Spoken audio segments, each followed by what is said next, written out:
Hello, everybody. My name is Craig Thompson. I'm a filmmaker, producer, writer in Stratford, Ontario. And today we're doing a bit of an experiment in physical distancing. We're going to do a virtual table read of a screenplay entitled Clara Callan, based on this award-winning book by Richard B. Wright, which won all sorts of awards when it first came out 15, 20, almost 20 years ago.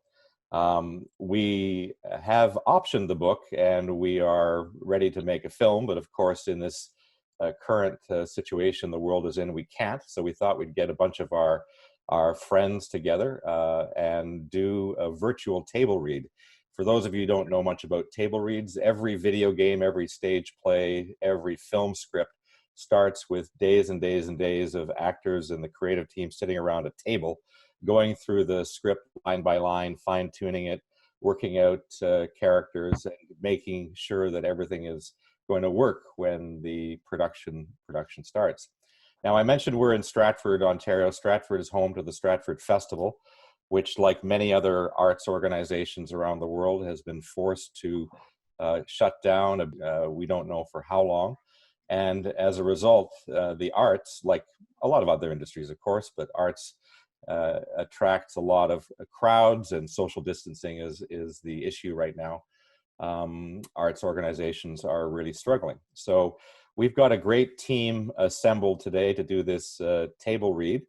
And before we get into the introductions of the characters, I want to introduce my production partner and colleague, Rick Whelan, who adapted the book by Richard B. Wright and wrote the screenplay. So Rick, why don't you tell us very briefly about Clara Callan and why you think it's a relevant story? Well, when I first read the novel, I thought it would make a great play. And since I was predominantly writing plays at the time, I contacted Richard Wright and said, I think this would make a great play. And he agreed. He said, talk to my agent. But by that time, as you mentioned, it had won all the really literary prizes of Canada. So it was a very hot commodity. And I, quite frankly, as a lone playwright, I couldn't afford the option. As several years later, Craig and I were talking, and we realized that we shared a love for the novel, and we discovered that we might be able to option it at a reasonable price for a film. So that's what started our journey here. The novel itself is an epistolary novel, which is $100 word, meaning it's composed completely of letters and diary entries. And I think the challenge for me personally was to find a narrative through line within the letters and the diary entries. The dialogue was the easy part because it was supplied in full by Mr. Wright himself. And a quick word about its relevance. Although the story takes place in the depths of the Great Depression of the 1930s, the story itself could be ripped from today's headlines with regard to the Michu movement and women's continuing battle for sexual, social, and economic equality. So I hope I've done credit to the story, Mr. Wright's story, and I welcome this array of great talented artists to read the script. Thank you. Thank you, Rick. Let's introduce our cast today. Reading the part of the title character, Clara Callan, is Fiona Montilla. Hello. So I am primarily an actor. I also run an indie theater company called Here for Now. Like many of my fellow artists, things are currently on pause, but I'm very much looking forward to doing this reading. I also absolutely love the book Clara Callan, as well as this screenplay written by Rick. I think it's a fantastic story, and I hope you enjoy it. Reading the part of Nora Callan, Clara's sister, is Bronte Hunter, who I believe joins us from Montreal. Yes, I'm here in Montreal. I am an actress and a songwriter, and I'm absolutely delighted by this beautiful script, and I can't wait to join a bunch of old friends from Stratford, which is my hometown, and tell the story with everyone here. Since this is a table read, we have to lift the words off the page, including the director's notes. So we've got a very talented actor doing that for us. Sophia Walker is going to read the stage directions and a few other parts. Sophia, welcome. Good morning. It's a great honor to be able to do this, especially with the isolation. I'm predominantly a theater actor. I'm based in Toronto, and I have just recently transitioned to film and TV.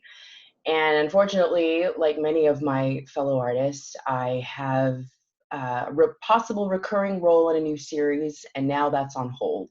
So the opportunity to be able to at least read a play and tell stories and continue to find ways to do that right now is a blessing. So thank you.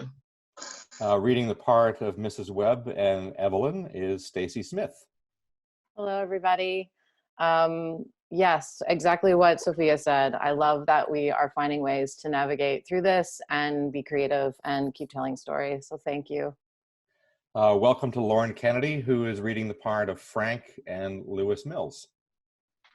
Hi, good morning. Yes, I am just thrilled to be a part of this because I think it shows once again that no matter what, art will surface. We will find a way. Terrific. We're pleased to have the husband and wife team of Peggy Coffey and Robert Hunter reading a variety of parts. Hey. This is Bryden. Hey. Yeah, hi. Tell us about yourselves. Oh, well, I wrote something so I don't ramble. I'm an actor, director, a producer, an acting teacher, and a mom. I live in Stratford, Ontario. In our profession, we reach out and connect with people. It is the nature of our work. However, there are also periods of time when we research, read, practice, and learn new skills to offer. This is a time for that. And even though financially it's going to be a rough ride, this isolation we are currently in can be a time to be incredibly creative and to keep reaching out to people who need what we have to offer. What I've been seeing on social media already, the output from the performing artists is uplifting and sustaining. Thanks, Craig and Rick, for doing this. Yeah, so I was at the festival in Michu and in Hamlet, and I'm just looking forward to working with everybody. Thanks very much, Robert. Over to you, Randy Houston. You're reading the part of Milton and Dr. Allen. Hi, yes, and as my colleagues have said, I'm very happy and honored to be in this company of wonderful people and actors and community, and the sense of community does everything at this time, and even to see these faces on the screen, which I'm looking at, it's wonderful. But I wanted to say that I got up early and went into my backyard, and I heard many birds singing this morning. And it was nice, and it felt hopeful, and the sun was shining, and they were singing songs of hope. And as Christopher Reeve said, that I mean, once you have hope, anything is possible. So hopefully we'll get through all this soon, and hopefully we'll continue to come together and tell stories.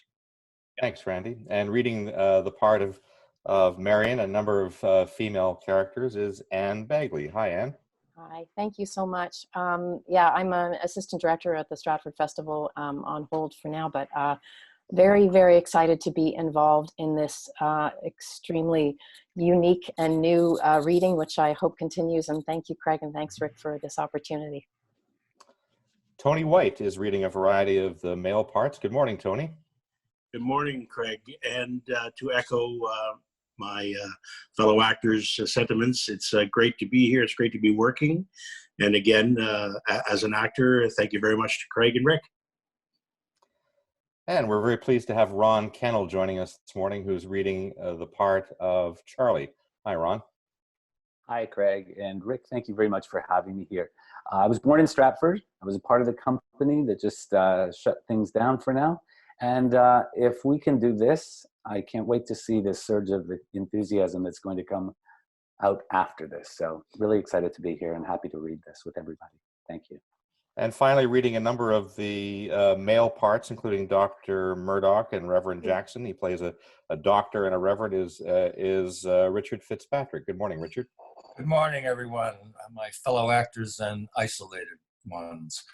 I've been an actor for many moons. 45 years at least, grateful as hell for being able to do this for a living. And I'm really happy to be here this morning here in Stratford to join you for this. That's terrific. Well, I'm going to mute my microphone now and hand it over to our talented cast and pass the microphone over to Sophia. Clara Callan, screenplay adaptation by Rick Whelan, based on the novel by Richard Wright. Fade in, exterior Callen home, day. A woman's eye peering through a clear pane of a leaded stained glass window embedded in a wooden front door. Interior Callen home, front hallway, day.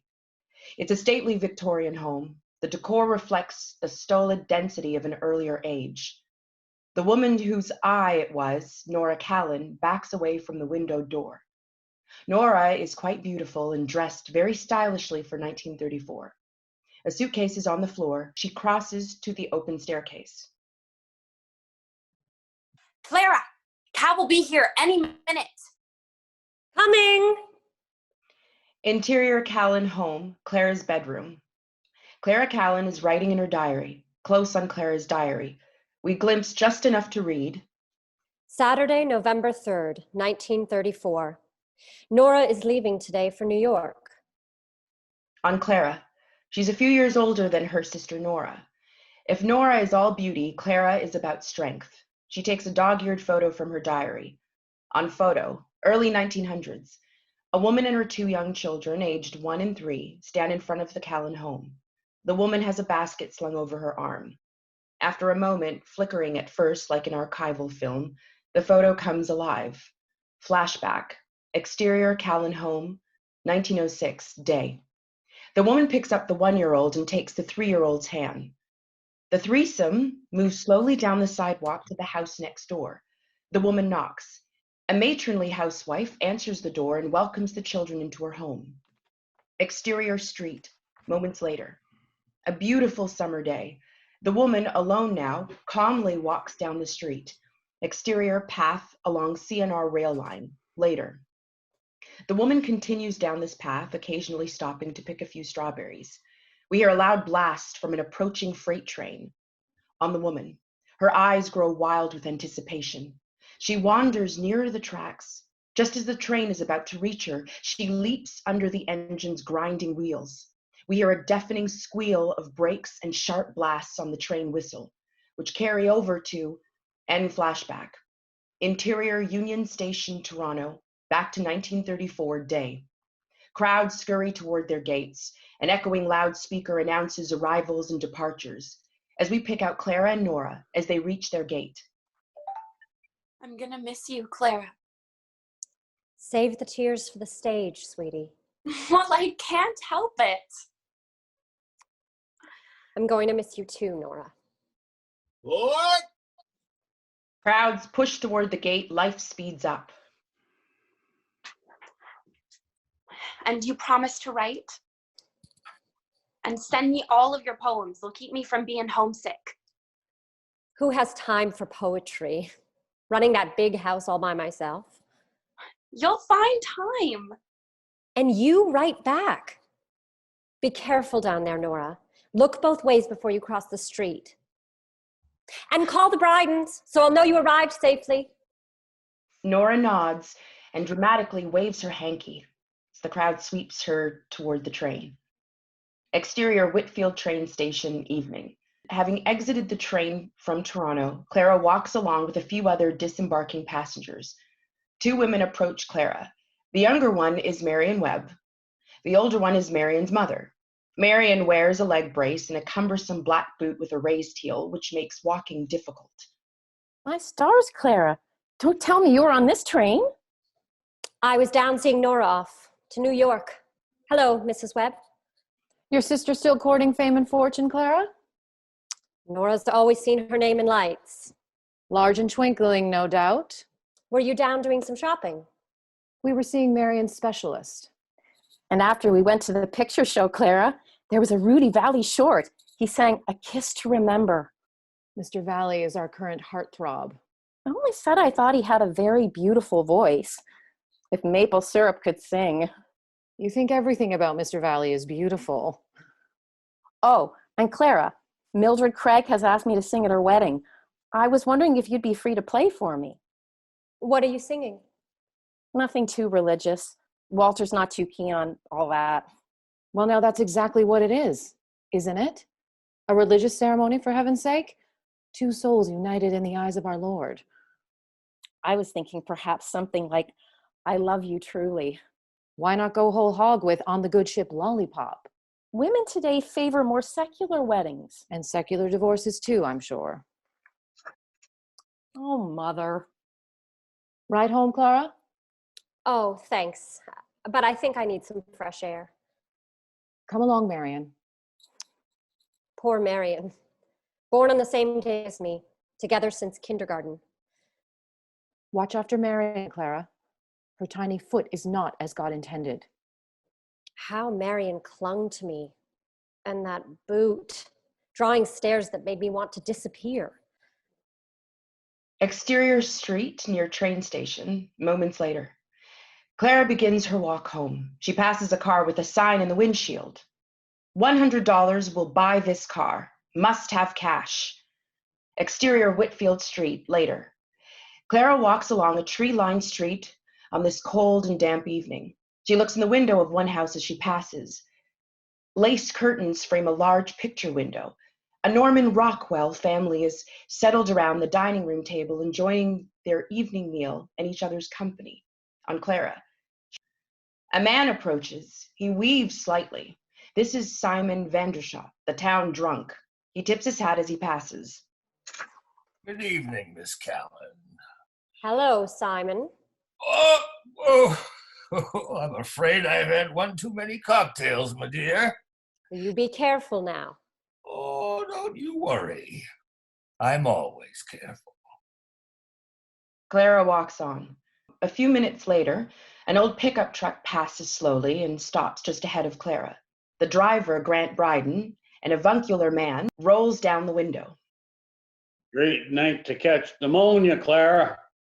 But it's so peaceful, Mr. Bryden. Care for a lift? Interior Mr. Bryden's truck, moments later. Nora should be well over the border by now. Headed for the bright lights, eh? Trying out her wings. I'm guessing she'll be home by Christmas. First winter alone, Clara. Make sure you keep that old furnace stoked. Sometimes those ancient monsters can blow themselves out during a blustery night. If you have any trouble, you just give me a shout. I'll be right over. Clara nods, another thing to worry about. Exterior Callen house, moments later. Clara approaches her big, dark Victorian home. Mr. Bryden, who lives next door, has pulled into his driveway. Night, Clara. Keep those home fires burning. Clara climbs the steps and enters the house. Interior hallway, Whitfield School, morning. Clara stands at the front door ringing a handbell. A great commotion as youngsters enter. Less talking, please. Two ruffians, Harold Loomis and Manly Cray, begin shoving each other. Clara moves in to break them apart. Stop it, the both of you, right this minute. He started it. They continue to scrap. The Cray boy is dressed in tattered hand-me-downs and looks like he might smell. Principal Milton McKay, a slight bespectacled man, suddenly intercedes. What do you little bandits think you're doing? He called me a cretin. Shut up, Manly. Another outburst and you'll both get a scrapping. Now march. Clara and Milton watch as the two boys slowly walk to their assigned classes, scowling at one another as they proceed. I don't have the gift of discipline your father had, Clara. One of the first things he taught me was the proper use of the strap. Even strokes, Milton, he'd say, but never apply them in anger. There must be only justice in the exercise. Interior school hallway, moments later. Clara's about to enter her classroom. Rose, an officious 9-year-old student, stands at the entrance. Everyone present, Miss Callen, except Ella. Thank you, Rose. Take your seat and I'll be along shortly. Rose enters the classroom. Clara crossed back to the school's front door. She looks out toward the playground. Clara's POV. A cold rain is falling. In the distance, a young girl comes rushing across the schoolyard. She wears only a thin cotton dress and canvas running shoes. Clara opens the door as Ella Miles enters. She's 14 and has an air of neglected unhealthiness. She is thin as a waif. Her blonde hair has been cut into choppy bangs and is matted to her forehead. Sorry I'm late, Miss Callen.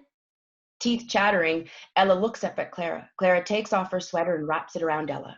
Did your father let you leave home this morning without your coat? He didn't get home till late last night, so I let him sleep in. Clara tries to rub some warmth into the half-frozen child as they make their way to the classroom. Exterior Callen home, late afternoon. Clara returning home from school, she climbs the front steps, checks the mailbox. A letter from Nora. Clara tears open the letter and begins reading. Dear Clara, well, here I am in New York.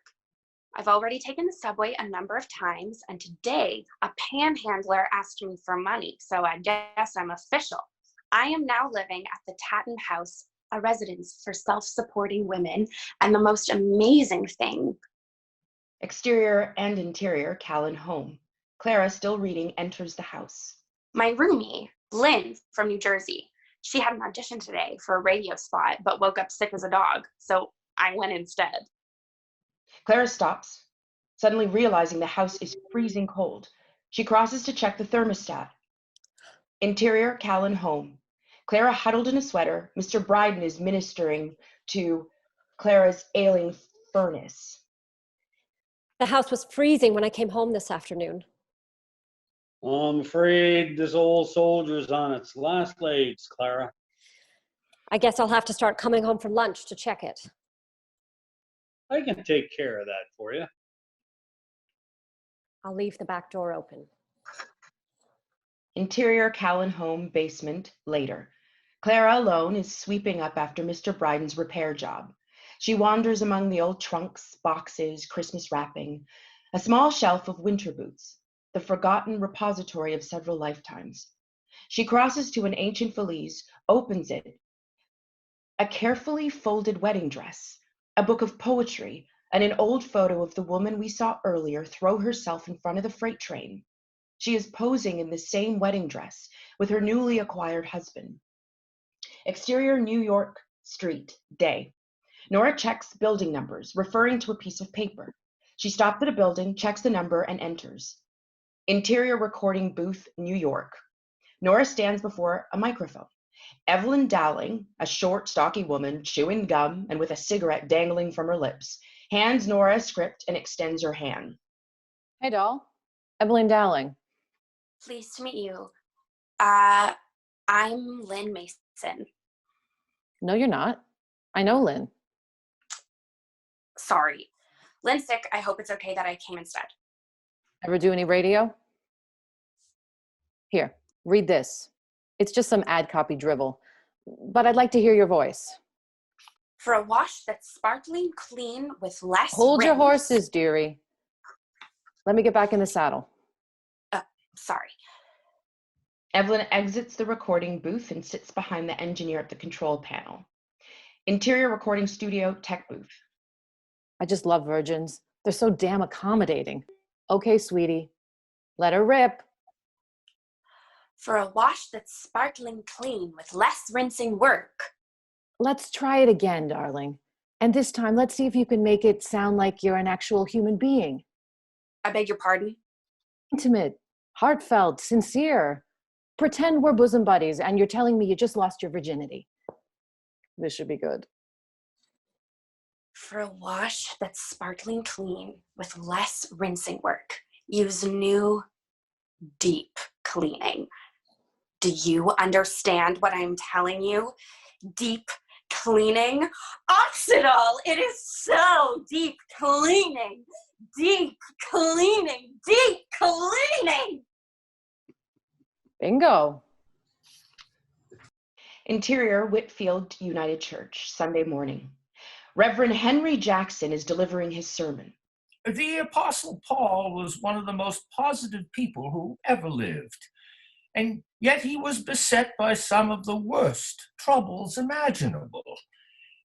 Therefore, take pleasure in infirmities, in reproaches, in persecutions. Exterior Callen home, front parlor, later. Clara, Marion, and Mrs. Webb are sipping their tea. Wasn't Reverend Jackson splendid this morning? I actually got the feeling that God was listening. Seemed awfully certain of things for such a young man. A new Rudy Valley film just opened at the Academy, Clara. Change of Heart. He sings, "My time is your time." I'd love for us to go sometime. I'd wish you spend less time chasing after Mr. Rudy Valley and more time on helping me with the church's clothing drive, Marion. Really, Mother? Chasing? How's this year's drive going, Mrs. Webb? Not very well, I'm afraid. And they're forecasting a wickedly cold winter. I have an old coat of Father's you're welcome to. Really? Oh, Clara, that would be wonderful. He hardly ever wore it. Just a minute, I'll get it. My time is your time. Your time is my time. What kind of asinine lyric is that? Mother, it was a big hit. My time is your time indeed. My time is my time, and your time is your time. And that's the way the cookie crumbles, if you ask me. Oh, Clara, it's beautiful. Felt collar and everything. He never wore it once. I think he was ashamed he could afford such a coat in these hard times. That sounds just like Ed. This will keep some poor soul nice and warm for many winters to come. Interior recording booth, New York day. Nora and several other actors are gathered around microphones. Evelyn Dowling sits behind the glass window beside the recording engineer. She cues the announcer. Wintergreen Tooth Powder presents the world's greatest international detective, Monsieur I. M. Lamoko. The philosophers, they say, revenge, it is a dish best served froid, cold. But in this case, the victim found revenge in some very hot lead. Sound effects man fires a blank gun several times. Then he cranks a siren and blows a police whistle. The place is surrounded, Duke. Give yourself up before it's too late. Please, Duke, lay down your guns. Can't you see? It's hopeless. I don't want to die. I don't want to die. Interior studio cafeteria later. Nora and Evelyn are having coffee. Good job this morning, Callen. That is, if that's your real name. Promise. And please, it's Nora. I thought your script was wonderful. It was dreck. But I'm working on a new show that's a lot better. What's it about? Two sisters growing up in small town America. The younger sister, Effie, is always getting into trouble, usually over men. Sounds familiar. I'd like you to read for the older, wiser sister, Alice. She dispenses sage advice and gets her younger sister out of all kinds of trouble. Usually over men. Wait till I tell Clara. Who's Clara? My wiser, older sister who is always getting me out of all kinds of trouble. Usually over men? Mm. The show is called The House on Chestnut Street. We have a Chestnut Street in Whitfield. Where's Whitfield? Ontario. That's where I grew up. So you're Canadian? Parlez-vous française? Ontario is the English part, although Clara is nearly bilingual. She's still in Canada. She's a school teacher. Sounds like the sensible one. I'm a bit worried about her. This is her first winter alone in that big house of ours. Parents are gone? My father died about 6 months ago, and my mother's been gone since we were just kids. I'm sorry. So it's just you and Clara? My brother died when he was only 3. Mother was devastated. I'm sure. A few months after, she was out walking one day, and she was hit by a train. Oh my God, you poor baby. They very kindly called it an accident, but we all wondered. My father mostly raised us. It could be difficult sometimes, but Clara always knew how to manage him. I'd love to meet her someday. Good luck getting her to leave Whitfield. Interior Callen home, kitchen, afternoon. Claire is at the sink drying dishes. There's a knock at the back door. Clara opens the door a crack. A sunny late fall day. The temperature is dropping. Two men are standing on her doorstep. The older one, Charlie, is tall and thin with angular muscularity. The other one, Donny, is fat and squat and stands sheepishly behind Charlie. He huddles against the cold. Afternoon, Mrs. My friend Donny and me'd be happy to chop up those logs out there by your shed. Oh, well, You'll be needing plenty of fires this winter. We'll have her done lickety split. Come on, Donny boy. Let's help the missus out. Charlie heads for the wood pile. there's an axe just inside the shed. Donny stares at Clara. One of his eyes is completely clouded over with a white film. Donny violently shakes his head as if to break a spell, and then he too heads for the woodpile. On Clara, suddenly realizing the stranger now has access to an axe, she quickly closes and locks the door. Later, Clara looks out the window at the two men. Charlie expertly splits the logs on a tree stump, and Donny neatly piles the logs by the shed. Later still, Clara is making her way across the yard toward the two men. She carries a tray with sandwiches and a pot of tea. All done, missus. Neat as a pin. Here's some sandwiches and nice hot tea to warm you up. That's very kind of you indeed. Clara puts the tray down on the stump. Donny grabs a sandwich. Donny, manners. That's all right, Donny. You've done a fine job here and you must be hungry. I'll just be inside if you'd like some more tea. Clara turns and exits toward the house. Charlie watches her. A new look crosses his face, cruel and predatory. Well, Donny, that's a juicy one, that is. Bet you'd like to rip off a piece of that, wouldn't you, Donny, old boy? Donny eyes Clara, then he smiles and takes another bite of his sandwich. About half an hour later, Donny is sprawled on the grass. Charlie sits on the tree stump smoking a pipe. Clara approaches with a large paper bag and an envelope. Beautiful spot you got here, missus. Is that tobacco you're smoking? Does it bother you? Oh, no. My father smoked that same kind. Captain Cavendish's Royal Gold. It's the best there is. Here are some more sandwiches. And this is for your labors. Much obliged, missus. You got any other chores you want done? Not right now. I think I'm all set. Must be a devil of a job looking after a big place like this. I mean, all by yourself and all. Uneasy beat. Then Mr. Bryden pulls into his driveway next door. Clara waves to him. The missus has a package for you, Clara. It came when you were at school. I'll bring it right over. Donny and me better hit the road. Yes. Well, thank you again. Come on, Donny. We're all done here. Donny rises, gives Clara a long look, and then the two men head off. Clara watches them go. Interior Callen home hallway, a few moments later. Clara is crossing to answer the door. Mr. Bryden stands outside, struggling with a large package. Heavy son of a gun. What in the world? Let's open her up. Clara removes the packaging, revealing a brand new Philco tabletop radio with a carved wooden butterfly front framing the speaker. It's from Nora. Welcome to the 20th century, darling sister. Exterior Central Park West, New York, evening.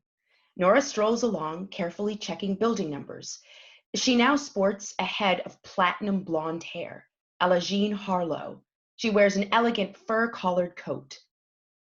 I've met the most wonderful woman, Clara. She's a writer on the radio show I work on. Her name is Evelyn Dowling, and she seems to have the strange delusion that I'm talented. You should see her, Clara. Short and stout, like that rhyme about the little teapot. I'm meeting her for dinner tonight to talk about this new show that she's working on. Interior, San Remo Apartments, hallway, moments later. Nora rings an apartment doorbell. Evelyn opens the door. Good evening. Welcome to my parlor, said the spider to the fly. Wow, some digs. Goes to show what churning out cheap dialogue can get a girl these days. Wine? Lovely. It's the maid's night off, so I'm flying solo. Interior, Evelyn's dining room, later. Nora and Evelyn sit at the meticulously appointed dining room table, consuming their meals. This is delicious, Ev. My dear mother made sure I knew how to cook. To snag a man. Isn't that ironic? So now, let me be the first to congratulate you. For what? The agency phoned this afternoon. Chestnut Street is a go. Oh my lord. Ev, that's wonderful. So a toast to radio's newest shining star, Miss Nora Callan. Oh, Ev, how can I ever thank you? Be brilliant. I've got a lot riding on this show as well. We're gonna be a big hit. We are? All those poor women out there in Radioland, washing and ironing and cleaning. Now they can listen to a show about people just like themselves, only richer and with better voices. It's like a dream. No dreams, sweetie. Nazdrovia. Ditto. They both drink. Exterior Whitfield countryside, a sunny late fall day. Clara walks along a path. I hope you get the radio by now, Clara. It's way too early, I know, but I wanted you to be able to listen to the new show that Evelyn is writing for me. A bit later, Clara is now walking along the railroad tracks.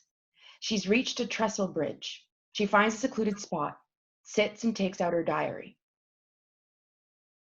A thing with feathers, she said. And yet I think hope must come in many shapes. A babbling brook, perhaps, or a rabbit standing stock still. She hears voices in the distance. The two drifters, Charlie and Donny, are walking down the tracks toward her. Donny's arms are spread wide as he's balancing himself on one of the rails. One of his hands is resting on Charlie's shoulder. Easy come, easy go. That's the way. If love will have its day, then easy come, easy go. Charlie sees Clara. He stops. Donny keeps walking, stumbles, then he sees Clara too. Hello there, missus. Hello. You remember us, don't you, missus? Me and Donny were the ones that chopped your wood. Oh, yes. Beautiful day for a walk. Ain't it though? Choice part of the country this is. Clara closes her diary and rises. Well, I best be getting back. Nice seeing you two again. For a minute there, I thought maybe we'd slipped your mind. Oh, no, I remember you both.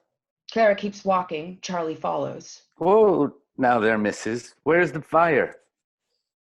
We're supposed to be getting some rain this afternoon. I'd better be getting back. Good day. Why are you in such a rush, missus? I have some baking in the oven. Charlie moves in front of Clara, blocking her way. Bet it's mighty tasty, too. Nothing like a warm cherry pie. And there's you with no one to share it with. Stop your nonsense now. Please, let me pass. Don't want to consort with the likes of us, eh? Clara looks past Charlie. There's some men working down there by the crossing. I believe they're coming this way. You shouldn't be telling fibs, miss. Even a half-wit me knows section crews don't work on Saturdays. I'm afraid you're mistaken. Me and Donny live on these tracks, missus. All over this country and in the US of A too, so we know. Clara turns and starts off again. Charlie pursues. You do live alone, don't you, missus? No man around to chop your wood or warm your toesies at night? Charlie again catches up to Clara, grabs her by the wrist and spins her around. Let me go. How's about a little kiss?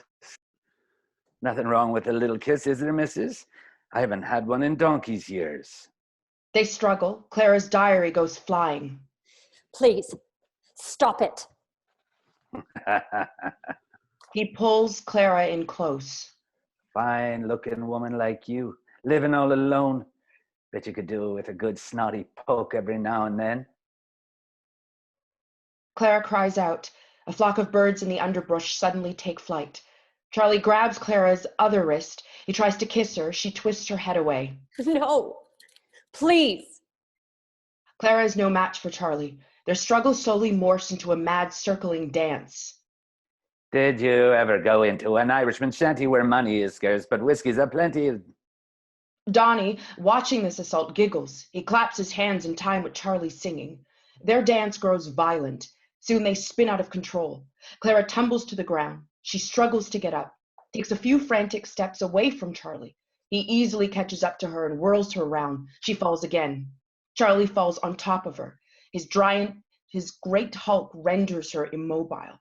He unbuttons himself, raises Clara's dress, tears at her panties. No, please. You're hurting me. You'll like it, missus. You'll just see if you don't like it. Then reaches down to moisten Clara. She writhes in disgust. Charlie forces his way inside her, moving up and down in brutal, clumsy thrusts. The pipe in Charlie's shirt pocket tears at Clara's face, drawing blood. Finally, Charlie cries out in a tortured release. Clara matches his cry, but hers is one of absolute abomination. For a moment, nobody moves. Donny watches them. He perhaps realizes something brutal has happened. He giggles nervously. Then Charlie slowly rolls off Clara. He sits on the ground a moment, trying to catch his breath. Clara remains motionless. Hey, dummy, you want some of this? Donny smiles nervously but doesn't move. What are you waiting for, you ugly ape? You think something this juicy comes along every day? Charlie crosses away from Clara. He pisses on the side of the tracks. We hear Donny excitedly keening in a kind of mad euphoria. Charlie turns. On Donny from behind, he has pulled his pants down to his ankles, and he is kneeling over Clara, masturbating onto her naked legs. Donny gasps as he finishes. He rises, pulls up his trousers, but has trouble fastening them. He looks down at Clara, her face turned as far away from Donny as possible. Donny pulls her dress back down around her legs and smooths it with gentle strokes. Then he takes Clara's hand and holds it for a moment. Hurry it up, you damn fool. Donny rises quickly and stumble runs to catch up with Charlie. He has to hold up his unfastened pants. Charlie cuffs him on the back of the head. Sometimes I wonder why I bother with a goddamn idiot like you. Charlie crosses to Clara. See, missus? That wasn't so bad, was it? Plenty of women I know would pay good money for a poke like that. He turns and begins walking back the way he came. Donny, still trying to fasten his pants, follows. Oh, easy come, easy go. That's the way. If love must have its way, then easy come and... Exterior Whitfield countryside later. Clara rises to a sitting position. She reacts to a sudden pain. She touches her face, fingering the gash left by Charlie's pipe. Then she rolls over and slams the ground with the palms of her hands. Finally, she rises, moving in a trance of shock and horror. She picks up her torn panties and tries wiping herself. Then, holding her wounded self together, Clara slowly begins to pace. We hear a train whistle in the distance. A freight train slowly rumbling toward her. Clara edges closer to the tracks. Clara, very close to the speeding train now, struggles with the temptation to throw herself under the churning wheels. She pulls back at the last minute. Then she begins running frantically alongside the train. She opens her mouth to scream, but her anguish is drowned out by the blast of the train whistle. Interior Callen home, bathroom, later. Clara pours a steaming tub of hot water into the bathtub. Then she climbs in. Her face cut and dirty. She lowers herself into the near scalding water. She closes her eyes. She is motionless for a moment. Then she's overcome with choking sobs. Interior recording studio, New York, day.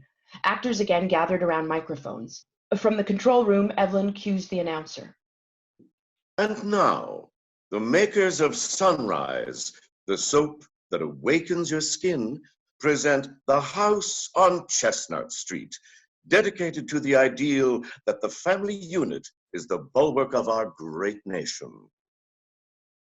Once again, let us take a walk past these stately trees and white picket fences of Meadowvale to The House on Chestnut Street. When we last left the Dale family, Alice was worried about little sister Effie, who has fallen in love with Mr. Elkins, her teacher at the business college. Let's listen in. Effie, honey, Howard Elkin is a married man. I don't care. We love each other. The man is almost twice your age. Think about what you're doing. I have. That's all I do think about. Every minute of the day. Slow fade to interior Callen home, kitchen, morning. Clara sits at the kitchen table, consumed with anger and lingering shock. She's in her bathrobe. She wears no makeup. Her skin is red from the scrubbing it has received. Her hair hangs limp and damp. The House on Chestnut Street continues on the Philco radio, which now sits on the kitchen counter. But to break up a man's marriage, Effie, the lives you'll be destroying. I don't care about all that. The only thing I care about is being with the man I love. The doorbell rings. Clara is startled. She turns the radio off and crosses to the living room and peeks out the window. Marion and Mrs. Webb stand on the front porch. Clara opens the front door. Oh, my Lord, Clara, you look awful. Are you all right, dear? I'm afraid I'm not quite myself this morning. What happened to your face, Clara? Oh, just, I got careless with a pair of scissors. Is there anything we can do, dear? But I'm afraid I won't be going to church this morning. Poor Clara. You remember how I get my monthlies, Mother? Now you just march yourself up to bed, and you spend the whole day there. The whole day. I remember one time, oh, the cramps were unbelievable. God in heaven, Marion, will you please shut up about your menstrual trials? Would you like us to drop by later, dear? And a hot water bottle as hot as you can stand it. Come, Marion. We'll be late. They start to leave. Marion quickly crosses back to Clara. Oh, Clara, the new Rudy Valley is coming to the academy. Maybe when you're feeling better? For heaven's sake, Marion, can't you see the poor girl's in agony? Oh, sorry. Just make yourself some chamomile tea. That always helps me. Marion turns and hurries to catch up to her mother. Exterior Whitfield countryside day, several days later. Clara cautiously traces her path the day she was raped. She arrives at the very spot, looks around, sees her diary, soiled and rain-spattered, lying on the ground. She picks it up, wipes some of the mud away. Interior Callen home, basement, later. Clara sits by the furnace. The fire door is open. She's slowly tearing some of the pages of poetry from her diary and feeding them into the flames. Exterior Whitfield Street, sunny November morning. Clara walks briskly on her way to school. She carries her father's valise. Reverend Jackson is walking toward her. It takes every ounce of strength for Clara to resume her daily routine. Good morning, Miss Callan. Fine morning. Good morning, Reverend. We miss seeing you at church. I understand you've been ill. I'm much better now, thanks. But then we may expect you this Sunday. Your friends are worried about you, Miss Callan. I'm worried about you. Whatever for?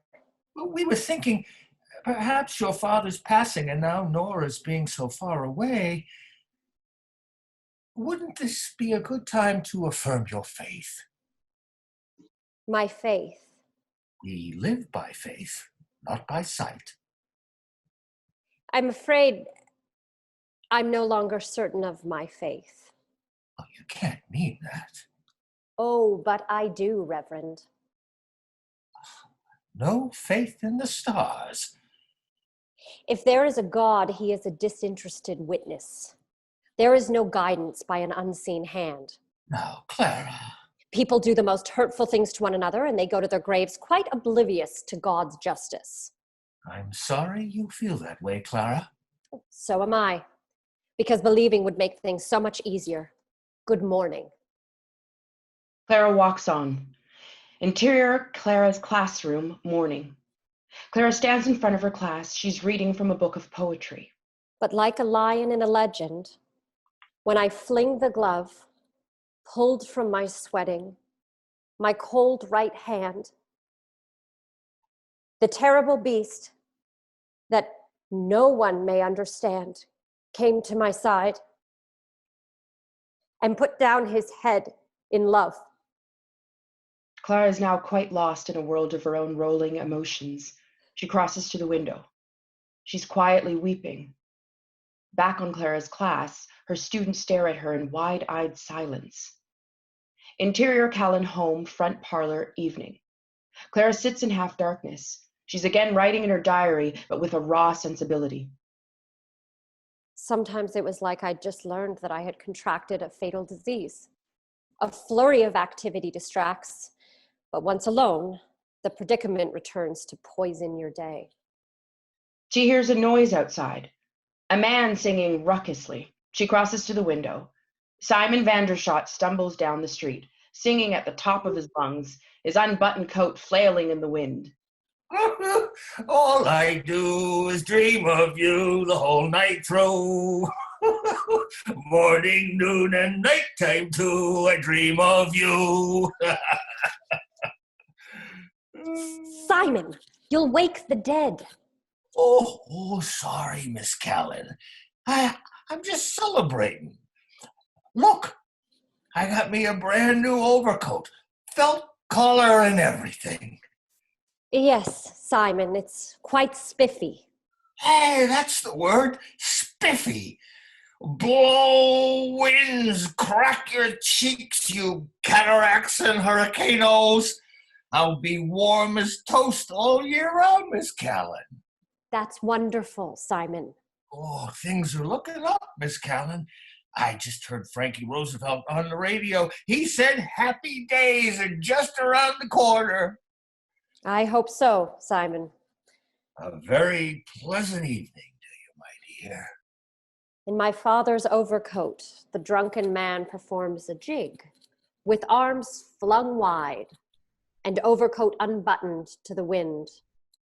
He dances in the street, that somber banker's coat, now the glad rags of a foolish man. Interior Callen home, upstairs bedroom, morning. We hear the roar of a vacuum cleaner, 1934 vintage. Clara is vacuuming her father's bedroom. She stoops slightly to maneuver the vacuum under the bed. She suddenly stops. She drops the vacuum and rushes to the bathroom. We hear Clara being violently ill. Interior bathroom moments later. Clara splashes cold water on her face. As she dries her face, she studies her reflection in the mirror. Her hands carefully examine her breasts. Exterior Callen home, day. Ella stands on the front porch. She rings the doorbell. After a moment, Clara opens the front door. Again, despite the chilly weather, Ella is only wearing a thin sweater and a hand-knit tam. Hello, Ella. What's this? My essay. Your hands are like ice, sweetie. Don't you own a pair of mittens? Interior, Callen home, moments later.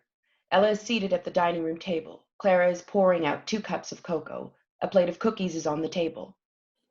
Fresh out of marshmallows, so I made it extra sweet. I'm afraid you've made a number of spelling mistakes, Ella. Miss Callan? Hmm? Do you remember when I won the recitation prize? Indeed I do, Ella. That was your red letter day. Some incomplete sentences too, Ella. And remember, never use the second person in an essay. This lamp is beautiful.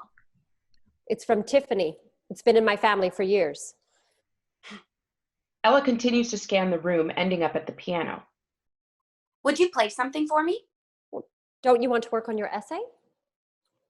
It's not very good. Oh, don't say that, Ella. It's just the first draft. It was a stupid idea. You mustn't be so easily discouraged. Ella points to a piece of music on the piano. What do these notes sound like? Clara crosses to the piano. Well, that's a very famous piece. Clara sits at the piano and begins playing Dvorak's Humoresque. After the first refrain, she stops. Recognize it? It's so beautiful. I'd like to play the piano someday. As she continues playing, a sudden sadness strikes her over this sad little waif with so many dreams and so few opportunities. Maybe someday, Ella, you will. Interior CNR coach, morning. A very excited Marion is looking out the window as the train speeds toward Toronto. Beside her, a somber Clara is reading a letter from Nora. Guess what, Clara? I'm moving. It's a tiny little walk up on West 33rd Street, but it's all mine. No more sharing a bathroom with 9 other girls. Hope everything's fine in dear old Whitfield. Now, Clara, I'll take a cab from the station. I need to pick up a few things at Eaton's while you're at your teacher's meeting. You're sure you can manage on your own, Marion? I'll be fine. Then we'll meet up at the academy. Oh, Clara, this is going to be so wonderful. Exterior Toronto Street, later. Clara stands before a rather large brick residence that now serves as doctor's offices. On Clara's hands, she takes her mother's diamond wedding ring out of her purse and slips it on her finger. Interior doctor's examining room, later. Clara sits on the table.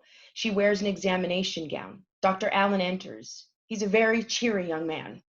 Congratulations, Mrs. Dowling. Suspicions confirmed. My wife and I are expecting our first as well. Exciting times, these. Oh, yes. How long have you been in Toronto? I understand you're from Winnipeg. Oh, yes. You'll find our winters absolutely balmy by comparison. What does your husband do? Clara sees a railroad calendar on the office wall. He works for the Canadian Pacific. A railroad man, eh? 34 is a little old for a first child, but you seem in excellent health. Tell nurse I'd like to see you in another month. Clara nods. Interior Academy Movie Theater, later. We hear, Life is just a bowl of cherries. Don't take it serious. It's too mysterious. We move across a row of moviegoers. We come to Marion gobbling popcorn, totally enthralled by Mr. Valley. You work, you slave, you worry so, but you can't take your dough when you go, go, go. We come to Clara. She stares blankly at the movie screen. The sweetest things in life to you were just loaned, so how can you lose what you never owned? Oh, life is just a bowl of cherries, so live and laugh at it all. Interior Whitfield School hallway, afternoon. Clara walks down the hallway, heading for the supply closet. She opens a closet door. Ella Miles and Manly Cray are locked in a passionate embrace. Ella's top is half off. Ella turns her head away. Manly stares defiantly at Clara for a moment, then he bolts. In a mad dash, Manly races down the hall and pushes a side door open, escaping into the late afternoon. Cover yourself, Ella. Don't look at me. Oh, Ella. What? Where's your self-respect? Manly Cray loves me. Yes, I can see that. He wants to marry me. See? And what about your entrance exams? I'm not going to bother with all that. All that? Manly says he can get me a job at the creamery, candling eggs. All of his sisters work there. That's fine for his sisters, but you've got a brain, Ella. So? So you don't have to settle for Manly Cray and the creamery. I'm not settling for anything. Oh, but you are. Manly Cray loves me. He'll keep me warm at night. Who keeps you warm at night, Miss Callen? A terrible pause, then Clara slaps Ella. A slight smile crosses the young girl's face. She's won this argument. Ella quickly exits the closet and follows Manly's path down the hall and out the door. Ella. Interior radio studio, hallway, drugstore, phone booth, day. My God. You're what? Shh. Nora, please, try to stay calm.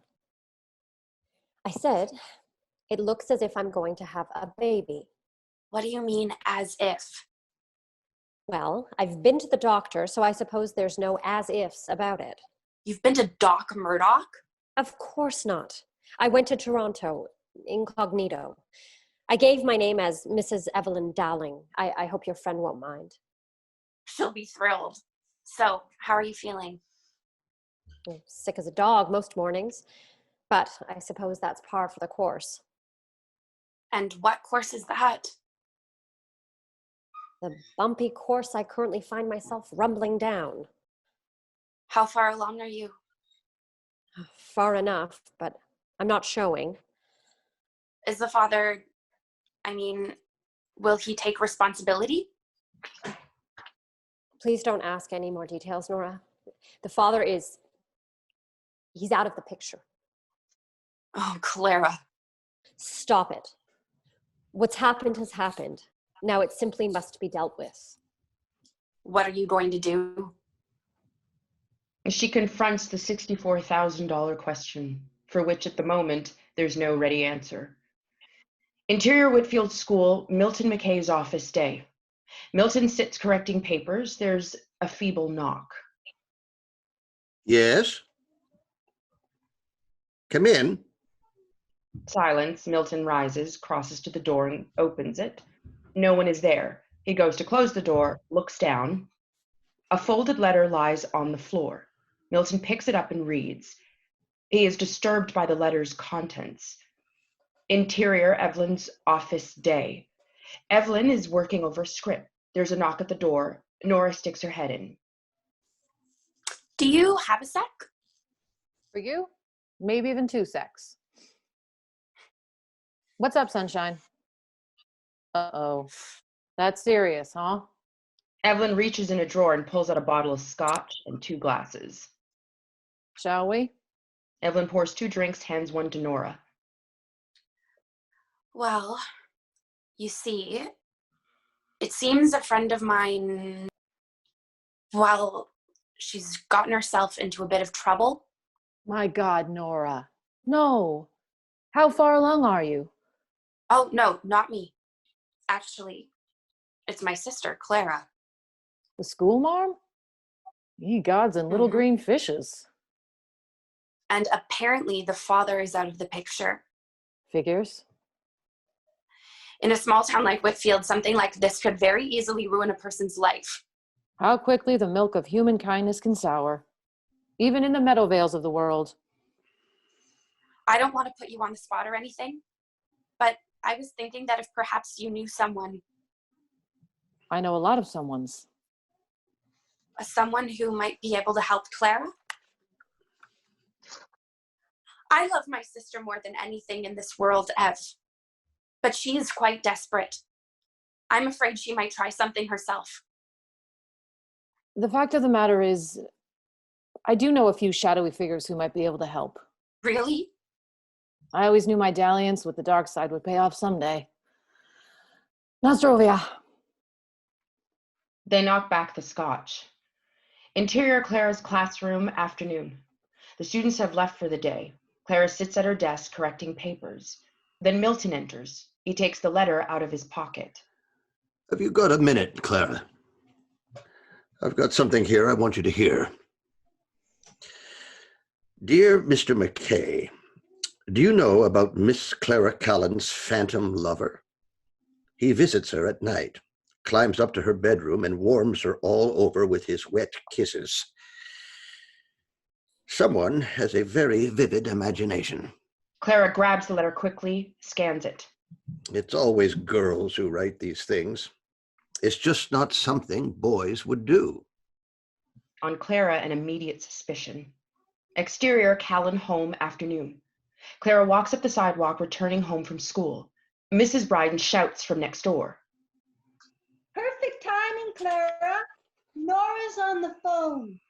Interior, Bryden home, and Nora's apartment. You just caught me. I wish you'd get a damn phone. Fine, thanks. And you? You're coming to New York for Christmas. I am. I've reserved a berth for you on Fridays, 9:15 Pullman from Union Station. I promise, Clara, no questions. I've had a few close calls myself. You've taken care of me your whole life, honey.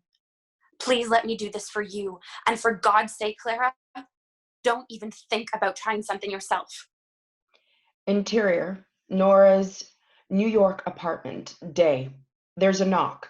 Nora appears, opens the door. Clara stands there looking a bit forlorn. Thank God, you're here. I'm here. The sisters embrace. Nora takes Clara's suitcase and ushers her into the apartment. There's a sad little Christmas tree in the corner, bowing under its plethora of ornaments. Oh God, Clara, it's so good to see you. Oh my Lord, Nora, your hair. Evelyn crosses into the scene. I kept telling her, we already have a Jean Harlow. Oh, Clara, this is Evelyn Dowling. How do you do? I hear I'm about to have a baby. Sorry. Big sister is taller than I imagined. And darker. Not like our vulgar little Americanized blonde here. How are you feeling, Clara? Oh, I guess I'm... Don't you worry, sweetie. He's one of the best men in New York. Who does this sort of thing? He's a real doctor, Clara. Just one note of caution, ladies. We are breaking some very serious laws of the state of New York. And if we are found out, there's a nice cozy cell waiting for all of us up the river, as they say. So just remember, loose lips sink ships. Clara reacts to Evelyn's suddenly very serious warning. Interior, taxicab, night. Clara and Nora ride in the back of a taxi as it trawls along the streets of Harlem. They both wear wide-brimmed hats, pulled low over their eyes, concealing their faces. The cabbie is looking at her suspiciously in his rear-view mirror. As the cab passes various nightclubs, the sounds of hot Harlem jazz and the occasional Christmas carol drift in the window. Some of the buildings sport seasonal lights. The cab turns down a dark side street, slows, as the cabbie peers out the window looking for a street number. Not too crazy about driving around up here at night. Clara and Nora exchange worried looks. The cab pulls up in front of a nondescript brick building. Clara and Nora get out. The cab quickly pulls away. They approach the building. Nora presses the buzzer. A light in the building's foyer comes on. The front door opens a crack. A black woman, her face scarred by acne, carefully eyes the sisters. Then she opens the door wider and Clara and Nora enter. The foyer light is quickly turned off. Interior Harlem building. The three women enter a tiny, old-fashioned brass cage elevator, impossibly crowded with three people. No one speaks as the elevator rises. The women exit the elevator. They proceed down the hall, walking past office doors with frosted glass windows. They stop at a door marked Garfield Fashions and enter. Interior abortionist waiting room. It looks very much like a doctor's waiting room. Wooden chairs, a low table with magazines.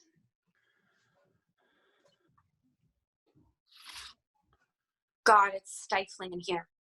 The nurse crosses to the window and opens it a crack. Have a seat, please. She exits to the inner office. Clara and Nora sit. More echoes of Harlem jazz drift in the window. Are you all right? I'm fine. God, this is awful. I'm so sorry, Nora, to put you through this. A tall, elderly white man enters quickly from outside. He wears a long top coat, collar pulled up, and his hat pulled down so we can't see his face. He says nothing as he enters the inner office, but the nurse returns. Which one's the patient? I am. Follow me, please. Clara stands uneasily. Nora takes her hand, squeezes it. Then Clara follows the nurse into the inner office. Interior abortionist's office. A hospital gurney is at center, covered with a white sheet. Various medical paraphernalia is scattered about the room. The man who moments ago entered the office is now wearing a white lab coat. He stands at the sink, back to Clara, vigorously scrubbing his hands. So how far along are you? A little over 10 weeks. The nurse hands Clara a hospital gown. Here, strip down and put this on, honey. As Clara begins undressing, the doctor turns around. A surgical mask covers his face. Their eyes meet. Clara climbs on the table, wearing only the hospital gown. From Clara's POV, the doctor and the nurse are looking down at her. The nurse now wears a surgical mask as well. The doctor nods to the nurse. The nurse places an ether-soaked cone over Clara's mouth and nose.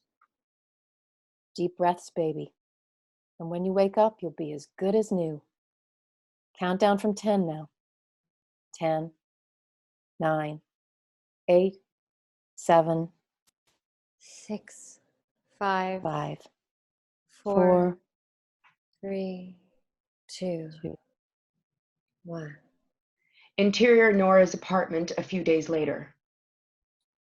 Clara, yoo-hoo. Wake up, sleepyhead. Claire is lying in Nora's bed. Time to rejoin the land of the living. I made you some soup, honey. How long have I been sleeping? A few days now, off and on. Oh, my Lord. No, it's just what you're supposed to be doing. Doctor's orders. How about some soup? For breakfast? Nora crosses to her kitchenette, gets a soup bowl and spoon, and ladles some soup from the pot into it. Chicken soup. Jewish people say it cures anything. But I'm not Jewish. It's also delicious. Maybe later. Interior Nora's New York apartment, late at night. Clara is in bed. Nora exits the bathroom. Clara pats the bed, inviting Nora to join her. You sure? I don't want to disturb you. It'll be just like old times. Nora climbs into bed beside Clara. Remember when I used to make you kneel beside me at night while I made up horrible prayers for you to say? You were such a bossy little brat. God bless Marion Webb's clubfoot, Reverend Morris's hairy mole, and Mrs. Lindsay's giant goiter. I wonder what Father would say about all this. Oh, Lord. Can you imagine? Never in his wildest dreams. Can you imagine what he would say if I told him I was... You were what, sweetie? What? Tell me. That I was down in New York visiting my radio star sister. Oh, my Lord. I wonder if he'd be proud. Of course he would. You sure you're feeling well enough to travel? Little choice in the matter now, is there? Remember all those dreams we used to share under the covers? Marriage to earnest young farmers, feeling his probing, calloused hands on our tender young bodies. Birth a brood of freckle-faced brats and bake pies all day? Ridiculous. I'll miss you, Clara. How come men can just walk away from these things and we get to do all the dirty work? 'Twas always thus. I bet the bastard who did this to you, right at this moment, is snoring away beside his mousy little wife. Not a worry in the world. Do you still see him? Hey, Nora, my darling sister, One day I'll tell you all about him. Exterior Whitfield Schoolyard morning, January 1935. Clara walks resolutely toward school. Her first day back after the harrowing trip to New York. She passes a group of children. Huddled by the corner of the school building are Ella and Manley. Ella turns to Clara, tracking her as she walks, defiant, hateful. Interior Milton's office moments later. Milton is at his desk. A small stack of letters sit in front of him. Clara sits opposite him. I wanted to bring this to your attention before you began your day. What are they? Oh, more offerings from the poisoned pen. I'd be taking this a little more seriously if I were you. We saw you two running around the house playing hide and seek. You turned off that colored glass lamp, the timpani one, and crouched behind the armchair by the piano. Then you rushed upstairs, waiting for him to touch you in that forbidden place. Oh, for God's sake, Milton. These letters grow more vicious with each new posting. Someone has their eye on you, Clara. And what's that supposed to mean? Just, I'd be very careful if I were you. Interior radio studio hallway day. Through a large glass window, Evelyn is watching two actors as they rehearse a scene from the house on Chestnut Street. A man, Lewis Mills, is standing next to her. He's short and solidly built with a perpetually grumpy demeanor. So, this is where all the magic happens. Oh, yes. Twice on Sundays. Hi, doll. Hello.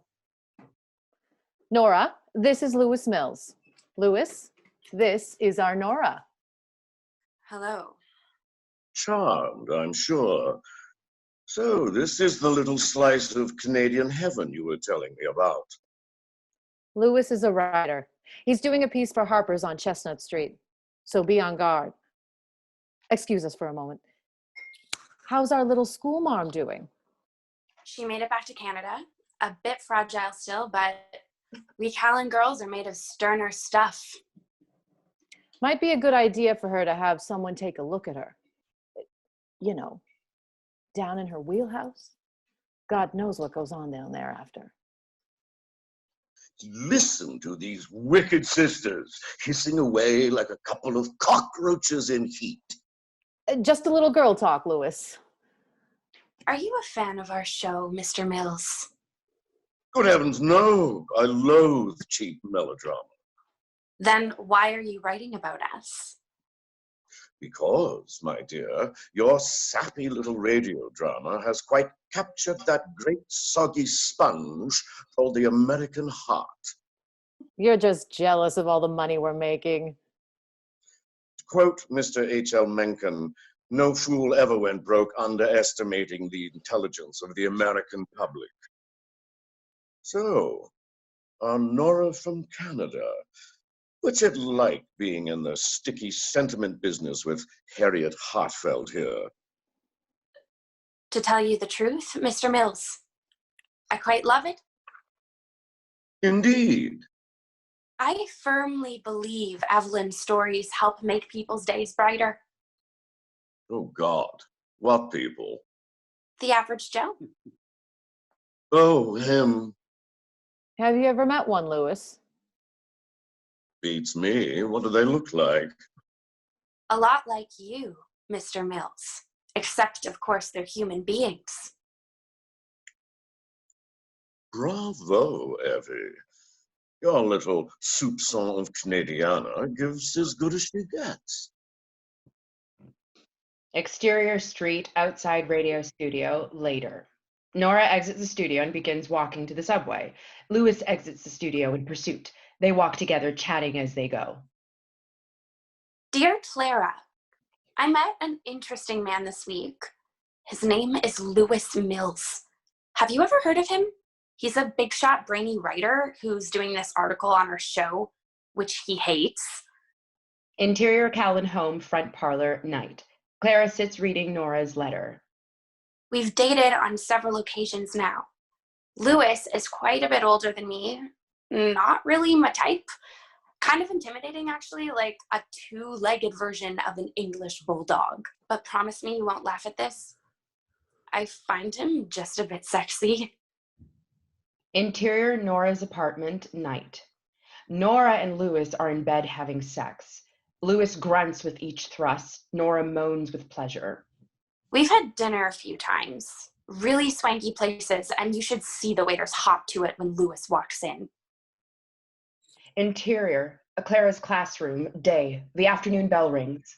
Remember, your essays are due tomorrow. Quiet, please. Class dismissed.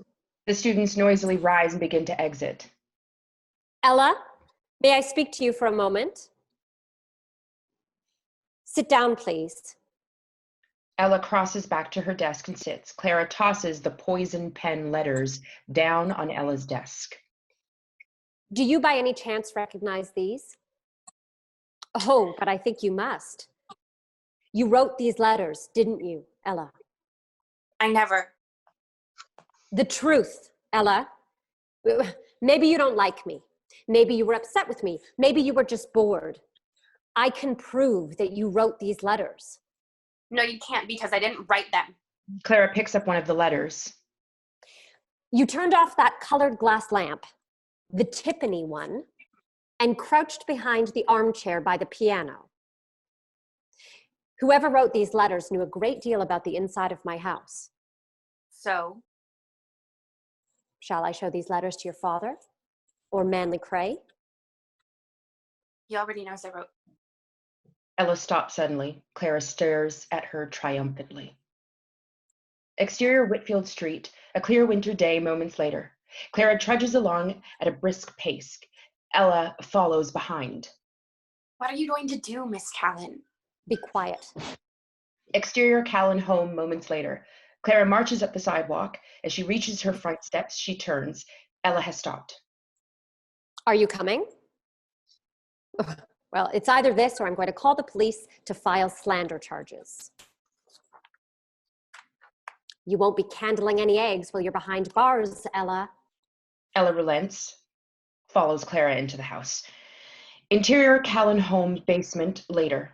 Clara and Ella sit in front of the furnace. The furnace door is open and Ella is slowly feeding the poison pen letters into the fire. Why, Ella? How could you write such hurtful things about me? I don't know. Is it because I saw you in Manly? I know you don't like him. He cares about me, Miss Callen. People who care about you don't tell you what to do with your life.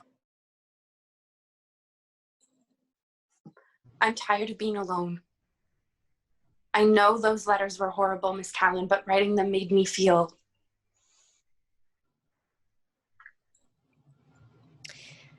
Sometimes I write things, Ella, poems and secret thoughts. But after I've written them, I don't like the way they sound, so I burn them. And then I don't have to be sorry I wrote them anymore. Exterior Toronto Street, early spring day. Clara and Marion walking along. Clara must walk slowly so that Marion, hampered by her boot, can keep up. The smell of spring in the air today. Unrelenting winter is in full retreat. Farewell to woolen underwear and cumbersome boots and endless shoveling. I just love the city. Don't you, Clara? There always seems to be something going on. They pass a blind man wearing dark glasses. He holds a beggar's cup, a few sad medals pinned to his ragged coat. How about an old soldier? Anything at all would be most appreciated. Clara glances at the man. It's Charlie, her rapist. I think I might like to live here someday. Wouldn't it be fun if we both moved to the city, Clara? We'd have such adventures. On Clara, she slowly tries to digest what she has just seen. She turns back in a panic. Clara's POV, the corner where the beggar was standing, is obscured by the pedestrians. When they clear, Charlie is gone. What's wrong, Clara? My stars. You look like you've seen a ghost. That man. You mean the beggar? On Clara, panicked. Was it really Charlie? Or will his brutal visage haunt her forever? Interior Academy movie theater later. Clara and Marion are watching the movie Camille. And how long do you expect this thing to last? You have never known love to last, monsieur? Never. When it was unsanctified by marriage. Interior movie theater lobby later. Clara stands outside the women's washroom waiting for Marion. A pleasant-looking man approaches, neatly dressed in a suit and top coat. Isn't she marvelous? I beg your pardon?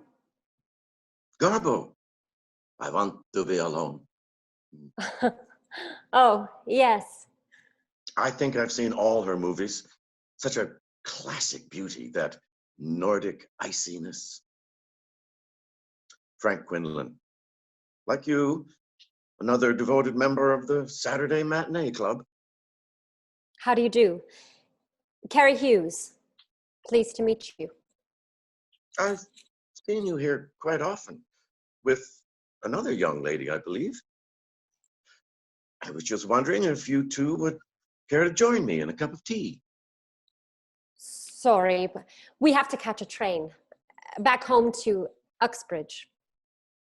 All the way to Toronto to see a movie. You are a fan. Just then, Marion comes out of the ladies' room. All set? Oh, hello. How do you do? Frank Quinlan. Pleased, I'm sure. Ready? Nice chatting with you. We Saturday regulars should start up a club. Frank watches these two women slowly disappear into the crowd. Clara and Marion walk out of the theater. Who is he? I have no idea. He just came up and started chatting. I think he was trying to pick me up. Oh, Clara! Isn't Toronto wonderful? Exterior Callen home, sunny day, early spring. Clara exits the house and proceeds down the sidewalk. Mrs. Bryden opens her front door. Clara? Morning, Mrs. Bryden. Glad I caught you. Marion just phoned. Said to tell you she's sick. Said you'd understand. Oh, okay, thanks. Clara smiles and turns, starts to go back toward the house, stops, turns back, and decides to proceed on her journey. Interior Academy movie theater lobby later. The door into the movie theater opens. Clara exits. From inside the theater, we hear, Sweetheart, sweetheart, sweetheart, Will you love me ever? Will you remember this day? the door closes, the music is muffled. Clara crosses the lobby. The theater door opens again. Frank Quinlan comes out. Again, we hear, Sweetheart, sweetheart, sweetheart, though our paths may sever. door closes, music again muffled. Miss Hughes. Carrie. Clara suddenly remembers her alias. She turns as Frank approaches. Not a fan of love songs? Oh, hello there. You're alone today, Carrie? I hope it's all right if I call you Carrie. Do you have time for that cup of tea today? Sorry, I have to get right back. Well, perhaps one of these afternoons you can stay late. Will I see you here next week? They're showing Lost Horizon. I hear it's wonderful. It's a date then. We'll see. Well, back to the songbirds. Until we meet again. Frank heads back into the theater. Goodbye. I wish the acting was as good as the singing. Exterior Central Park day. Nora sits on a park bench reading a letter from Clara.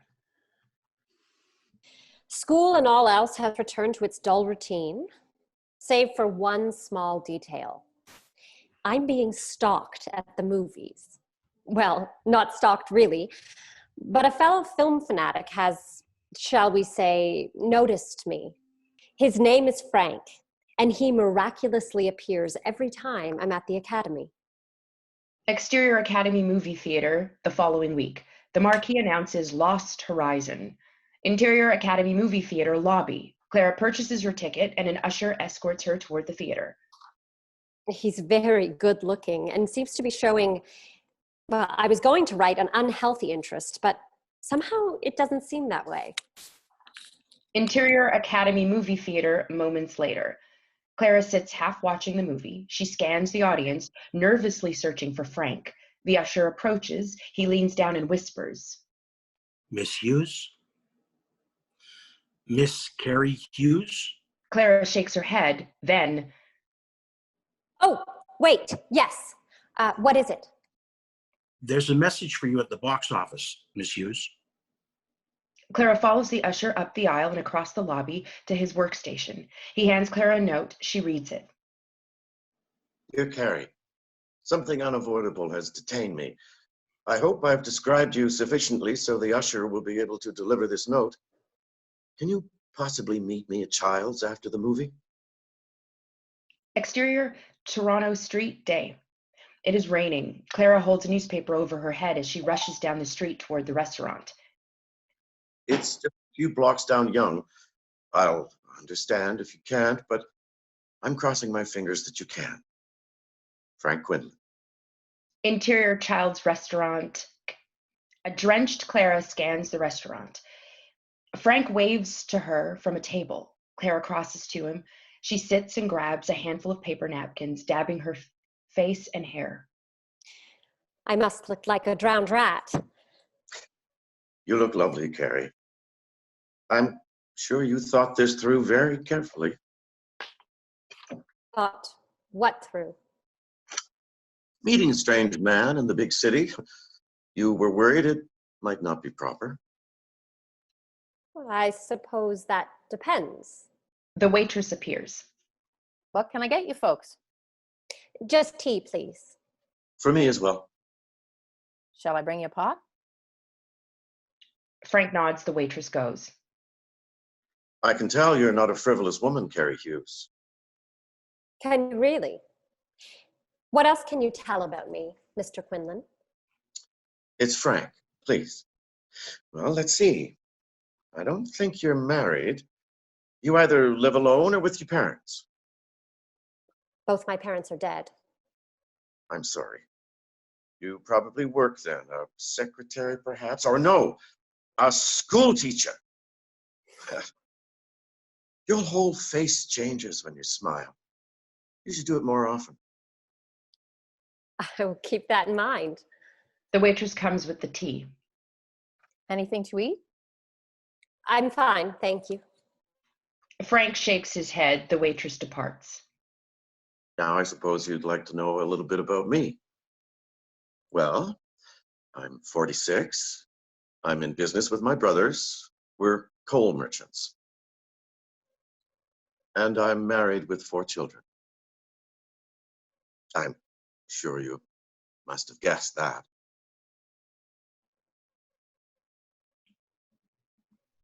I'm not very good at guessing. I don't want to burden you with my tale of woe. I don't mind. My wife and I have become strangers. Something happened to her after our last child was born. She became distant. She's been to a number of doctors. Does she know you go to the movies every Saturday afternoon? She no longer really cares where I go, Saturday afternoons or any other time. When I'm away, it's easier for her to drink. I'm sorry, Frank. I want to be honest with you, Carrie. I'm not a complicated man. I work very hard. I love my children, and I go to the movies on Saturday because it makes me happy. Exterior Toronto, Union Station, later. Clara and Frank stand outside the station. Frank holds an umbrella over Clara. A personal escort was completely unnecessary, but much appreciated. So it's back to Uxbridge, eh? It was so nice talking with you, Carrie. Yes, likewise. Amazing how much I've missed What? a civil conversation. Just a bit of kindness without any bitter accusations. May I ask you for your phone number, Carrie? It might be nice to have a quick chat during the week. Sorry, no phone. How do you communicate with the outside world? I don't, mostly. Is something the matter? My name isn't Carrie Hughes. It's Clara Callan. And I don't live in Uxbridge. I live in a little town called Whitfield. I'm sorry, but you were right. I'm not a frivolous woman, but I'd very much like to see you next weekend. Did you happen to notice what's playing next week? Let's do something different next week. Something different? It just occurred to me, why spend our time together looking at lights and shadows when we could be looking at each other? Well... What? Let's face it, Frank. You're no Robert Taylor. We could go for a drive in the country. I could drive to... Whitfield? Yes, and pick you up. And by Monday, my name would be Mud. Whitfield is a very small town, Frank, in every way imaginable. Then let's rendezvous somewhere else. A secret assignation. Well, I could take the train to Uxbridge and we could meet there. I used to know someone from Uxbridge. Carrie somebody. Well, it's a stop on the way to Toronto, so it wouldn't be as far for you to drive. Perfect. The morning train from Whitfield gets into Uxbridge around 11. I'll be waiting in my car, hiding behind a newspaper. Isn't that the way it's usually done? I have no idea what you're talking about. Interior Callen home, kitchen, day. Clara sits at the kitchen table watching a bell technician as he finishes installing a telephone. Does it have to be stuck up on the wall in plain sight? I'm afraid so, ma'am. Oh, it's quite ugly. Most people get used to it. The phone rings, 2 short and 1 long. That's your ring. My ring? Party line. 2 short, 1 long is you. 2 short, 2 long is the McFarlands. 1 short, 2 long is the Caldwells. I suppose I'll have to get used to that as well. Exterior Whitfield schoolyard, day. Clara walks across the playground on her way to school. Clara's POV. Ella Miles is walking toward her, arm in arm with Manly Cray. She spots Clara, tries to avoid her. Hello, Ella. Ella stops. Clara approaches. I was just making up the list for the entrance exams. I was wondering if you changed your mind. Well, She's not going to take them. Oh? She's staying in Whitfield. I got her a job at the creamery. And you're sure that's what you want, Ella? It's steady work with decent... I was asking Ella. So that's where your future lies? Candling eggs 8 hours a day. Something wrong with working at the creamery, Miss Callan? All my sisters work there. Ella? That's the trouble with people like you. People like... You live here and all, but you turn up your fancy nose at the people who really work for a living. Come on, Ella. Ella, let's go. After a moment, Ella joins Manly and the two walk away. On Clara, as she quietly mourns another lost soul as she quietly mourns another lost soul of Whitfield. Exterior, Uxbridge CN Station, day. The train from Whitfield has just pulled into the station. Clara is crossing toward the parking lot. Frank's car awaits. Frank is at the wheel, hiding behind an open newspaper. As Clara approaches. Password? Garbo? Frank lowers the paper. You may get in, madam. Frank opens the passenger door. Mrs. Webb, Marion's mother, and another woman exit the train station and head for the waiting train to Toronto. Mrs. Webb spots Clara. Mrs. Webb's POV. Clara gets in Frank's car and the two embrace. On the two women, they give each other a raised eyebrow look. Exterior country road later. Frank's car is parked along a rural road. It's so quiet. Can you smell the earth thawing, Frank? Releasing its frozen secrets? Even the children sense the change. They've become restless, anxious to be outside, even when it rains. Wonderful. It's so easy to forget those things in the city. What things?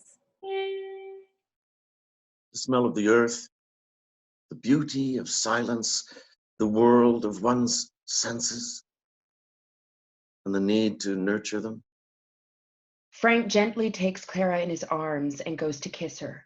Clara pulls back slightly, then very tentatively she returns Frank's kiss. Happy? Me too. They stare deeply into each other's eyes. Frank takes Clara in his arms. They kiss again. As the kiss grows more passionate, Frank envelops Clara in a sexual embrace. Suddenly, Clara pulls back again. Frank stops. What is it, Clara? Oh, I'm sorry, Frank. Am I being... Just hold me. I'm sorry. I guess the habits of a spinster schoolteacher. Shh. My darling Clara, you don't have to explain a thing. I could very easily fall in love with you, Clara Callan. Oh, Frank. You've made a very lonely man happier than I ever thought I could be again. It's been such a long time since I've felt human. Interior Callen home, kitchen evening. Clara is finishing up the dishes. The phone rings, 2 short and 1 long. She crosses excitedly to answer the call. Then it rings a second long, not for her. Disappointed, she returns to the dishes. A few moments later, she crosses to the phone, carefully picks up the receiver and listens. No one is on the line. After a moment, I'd like to call New York City, please. Gramercy 9406. interior Nora's apartment and Callen home. Nora answers the phone in her apartment. Hello? Good afternoon. This call is coming to you from the home of Miss Clara Callan of Whitfield, Ontario. My God! I don't believe it! You finally broke down! Well, you know what they say. If you can't beat 'em, get a telephone. How's life in the big city? Oh, the usual. And your love life? How's your brainy mister? I'm afraid that sad story has run its course. Pourquoi, chérie? What was it Father used to say about diminishing returns? Oh, I'm sorry, Nora. Let him have his goddamn brainy women. What doesn't kill us? How's everything on Chestnut Street? Well, as a matter of fact, there might be some changes coming my way. Oh? A talent scout from RKO contacted me last week. They want to bring me to Hollywood for a screen test. Oh, Nora! They're testing everyone and their Aunt Sophie. They desperately need actors with voices. When are you going? Probably in a month or so. I told Evelyn I need a few weeks off, so she's writing me out of the show for a while. California? It's so far away. I'm planning on coming up to see you before I head out. Am I still welcome? I'd hate to put the kibosh on your romantic interludes. Oh, please. Any movement on the Frank front? Well, we've been seeing quite a lot of each other. How much exactly? At least as much as we can manage. It's very difficult. See, he's married. Clara. With 4 children. Oh, God. But he's so miserable, Nora. He doesn't deserve it. And I seem to make him happy. I bet you do. Not like that. Not yet, anyway. Interior dining room of a small country hotel, evening. Clara and Frank are being escorted to a cozy table. The dining room is nearly empty, save for an elderly man enjoying his dinner. We've discovered this lovely old country inn. Hardly anyone is there. It's like we have the whole place to ourselves. An inn, Clara? With rooms? Separate? Well, that's been the rule for now. For now? Well, I'll keep you posted. A slow fade to interior country inn about an hour later. Clara and Frank sit at a corner table. They have finished their meal. A pretty young waitress scurries about. The roast beef is overcooked, the gravy way too salty, and the potatoes are waxy. Home cooking like your grandmother used to make. I think it's wonderful. Well, then, so do I. I was just watching that old soul over there. On the old man as he carefully eats his dinner. Do you suppose he eats all his meals here? I'm sure of it. Probably the richest man in town. And one day, he's going to make that young waitress the talk of the town when he leaves her all of his money. Frank takes Clara's hand. He smiles reassuringly. Then, I've reserved a room for us here tonight, Clara. Mr. and Mrs. Frank Hughes. We don't have to use it. I'll drive you back home and nothing will be said about it. I love you so much, Clara. I want to hold you close all night long. Oh, Frank. I think someone has hurt you very much, Clara. Perhaps someone you loved who treated you badly. But I hope my love can help you to trust again. In spite of everything, the idea of Frank and I making love, all I could think was that I was about to have sex with another woman's husband. interior, a room at the inn, later. Clara sits on the side of the bed. Frank puts a quarter into the room's radio. Suitably romantic music, circa 1937, begins to play. Then he crosses to Clara and sits beside her.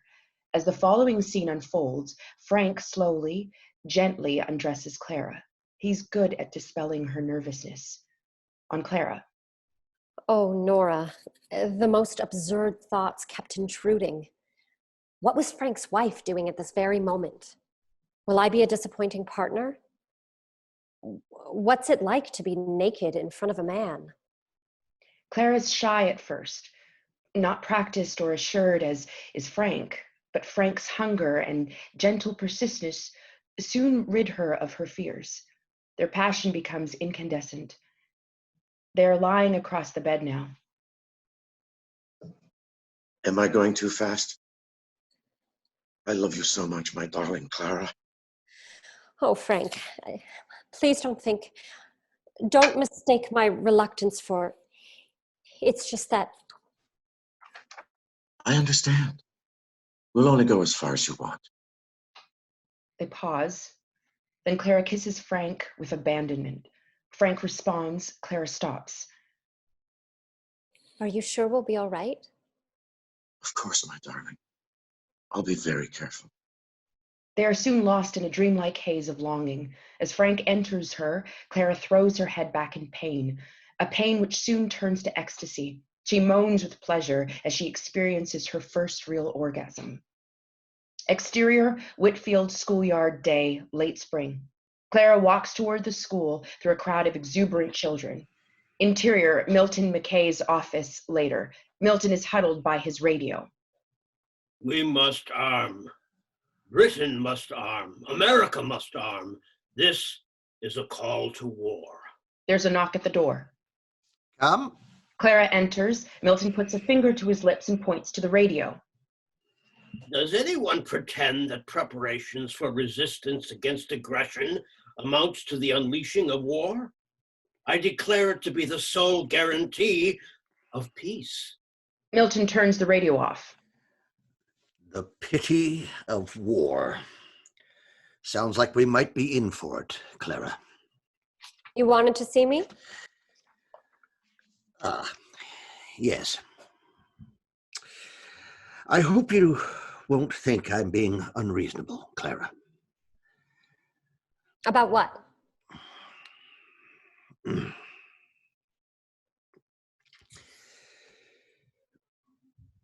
Oh, for heaven's sake, Milton, just come out with it. You know how people in town talk. They don't have anything better to do, so they become... Busybodies? I received a phone call last night. From? It doesn't matter. They were very upset. They saw you, or someone who resembled you, in Uxbridge, at the train station, kissing a man. Was it you they saw, Clara? And what if it was? They don't think it's right. Me enjoying a day off. You must realize, Clara, I know your father realized it, teachers are held to a higher standard of behavior.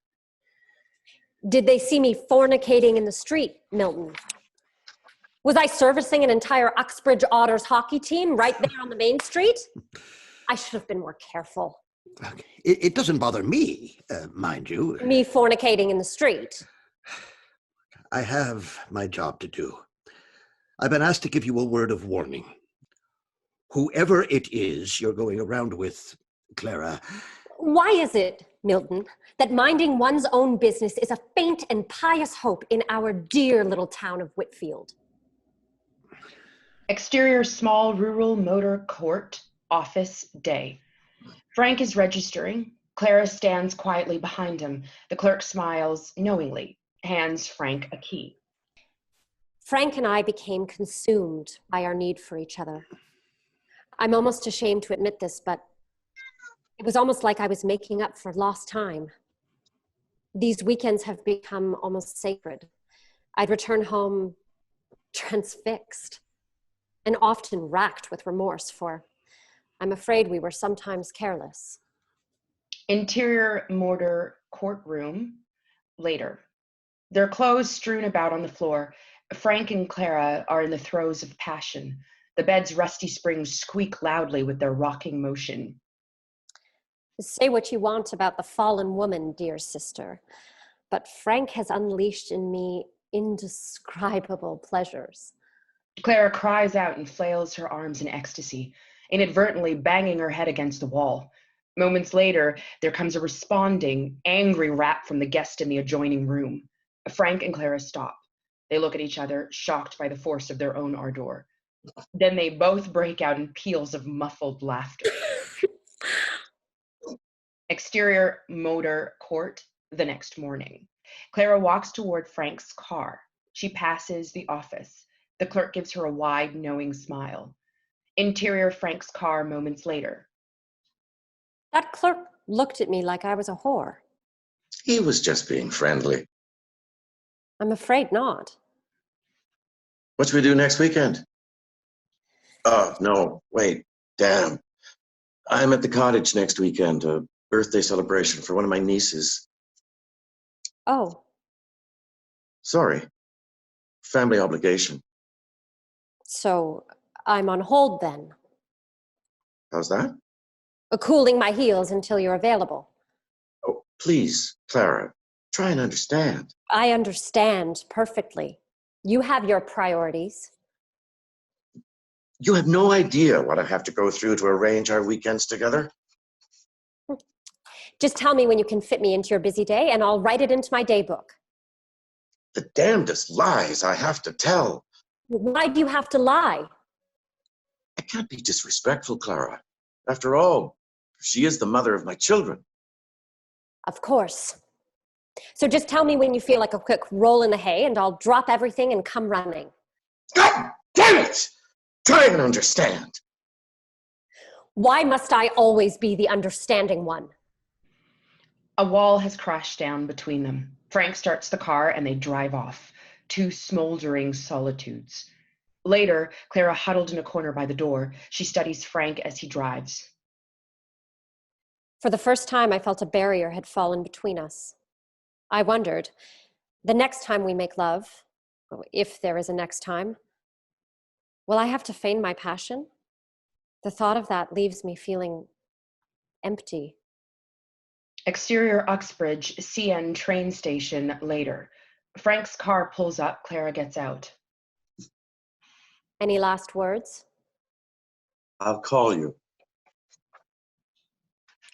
With that damn party line. I'm always afraid someone might be listening. God damn it, Clara. You're forever coming up with these little problems and then ignoring the obvious solution. I'll pay for a private line if you like. Clara slams the car door hard and heads for the station. Frank pulls away in a cloud of dust. Interior school hallway afternoon. Friday afternoon, nearly the end of the school year, Clara makes her way down the now empty hallway. As she passes Milton's office, he sees her and calls after her. Oh, Clara! I hope I wasn't out of bounds the other day. I was just... Please understand that what I said to you was for your own benefit. For some reason, people in this town expect us to live like... Cloistered nuns? Well, no. I don't think that's what I... Have a nice weekend, Milton. She turns and proceeds down the hall. Oh, yes. You too. Exterior Whitfield schoolyard later. Claire is walking across the playground on her way home. Frank is parked on the street opposite the school. As Clara approaches, he rolls his window down. Excuse me. I was wondering if you could help me. Clara keeps walking. Frank slowly follows her in his car as she walks. I'm just wondering if Miss Clara Callan is accepting apologies today. You see, this fellow Frank Quinlan has been such a damn fool. He feels absolutely awful and wants Miss Callan to know that he desperately needs to be with her. Is that so? Frank leans over and opens the passenger door. Said Frank Quinlan was just wondering if Miss Callan would care to discuss this further. Perhaps over dinner. Clara turns, looks at Frank. Interior Milton McKay's office. Milton is looking out his window. Milton's POV, just beyond the school playground, but still within sight. Milton sees Clara in an animated discussion with Frank. After a moment, Clara gets into Frank's car. Milton reacts as the car with Clara inside drives away. Interior, Frank's car later. Driving along. I would have come sooner, but the office has been an absolute madhouse. I'm so sorry, Clara. Sorry I lost my temper. Sorry I was short with you. Sorry for being a pig-headed ignoramus. Our time together is a gift, Frank. Let's never quarrel again. Frank reaches over and takes Clara's hand and kisses it. Later, as Frank and Clara drive along. We've never come this way before. I'm surprised. No cheap little motor court this time. Later still, as Frank's car drives along a busy highway, he finally pulls up to a hotel. Clara's POV. The Iroquois Hotel, as its garish green and red blinking fluorescent sign announces. A rather casual establishment frequented by local college students and people who enjoy mingling with them. Beside the main door is another one with a flickering beverage room sign above. Oh, Frank. Here? I thought you'd welcome the change. They have room service here and thicker walls. Exterior, the Iroquois Hotel. Frank and Clara enter the hotel. They garner curious looks from a few patrons gathered by the beverage room entrance. Frank crosses to the front desk to register. The clerk gives Clara a wink as she sheepishly stands well back of Frank. Frank gets the key and he hands it to Clara. Room 236. I'll go get us a nice bottle of wine. I don't like it here, Frank. Don't be silly, darling. It's perfectly fine. Cheap and cheerful. I know it's not the King Eddie, but I'm fairly well known in Toronto, Clara. We have to be careful. I'll be up in a jiff. Frank crosses to the beverage room entrance, leaving Clara standing alone in the lobby. The clerk points to the elevator. Clara takes a few tentative steps, then crosses back toward the lobby entrance to the beverage room. Frank is at the bar, talking with a rather blousy woman in a red dress, long black hair, and thick makeup. Frank turns and sees Clara. He motions for her to join them. Carrie, come meet an old friend of mine. This is Marcia. Marcia, Carrie. Hello. Marcia used to work for me. Pleased to meet you, Carrie. Hop up and join the big girls. Why don't you take your coat off and stay a while? I find it a bit chilly in here. Let's get a drink to warm you up. A little early in the day for me. What do you mean it's already gin o'clock? I'll have a scotch, neat. Encore une fois. How do you two know each other? Oh, we go way back, don't we, Frank? Now behave yourself, Marcia. Never been my strong suit. That's a real beauty, Carrie. You get that in Toronto? No, actually. I got it in a little shop in... Uxbridge. Carrie's from Uxbridge.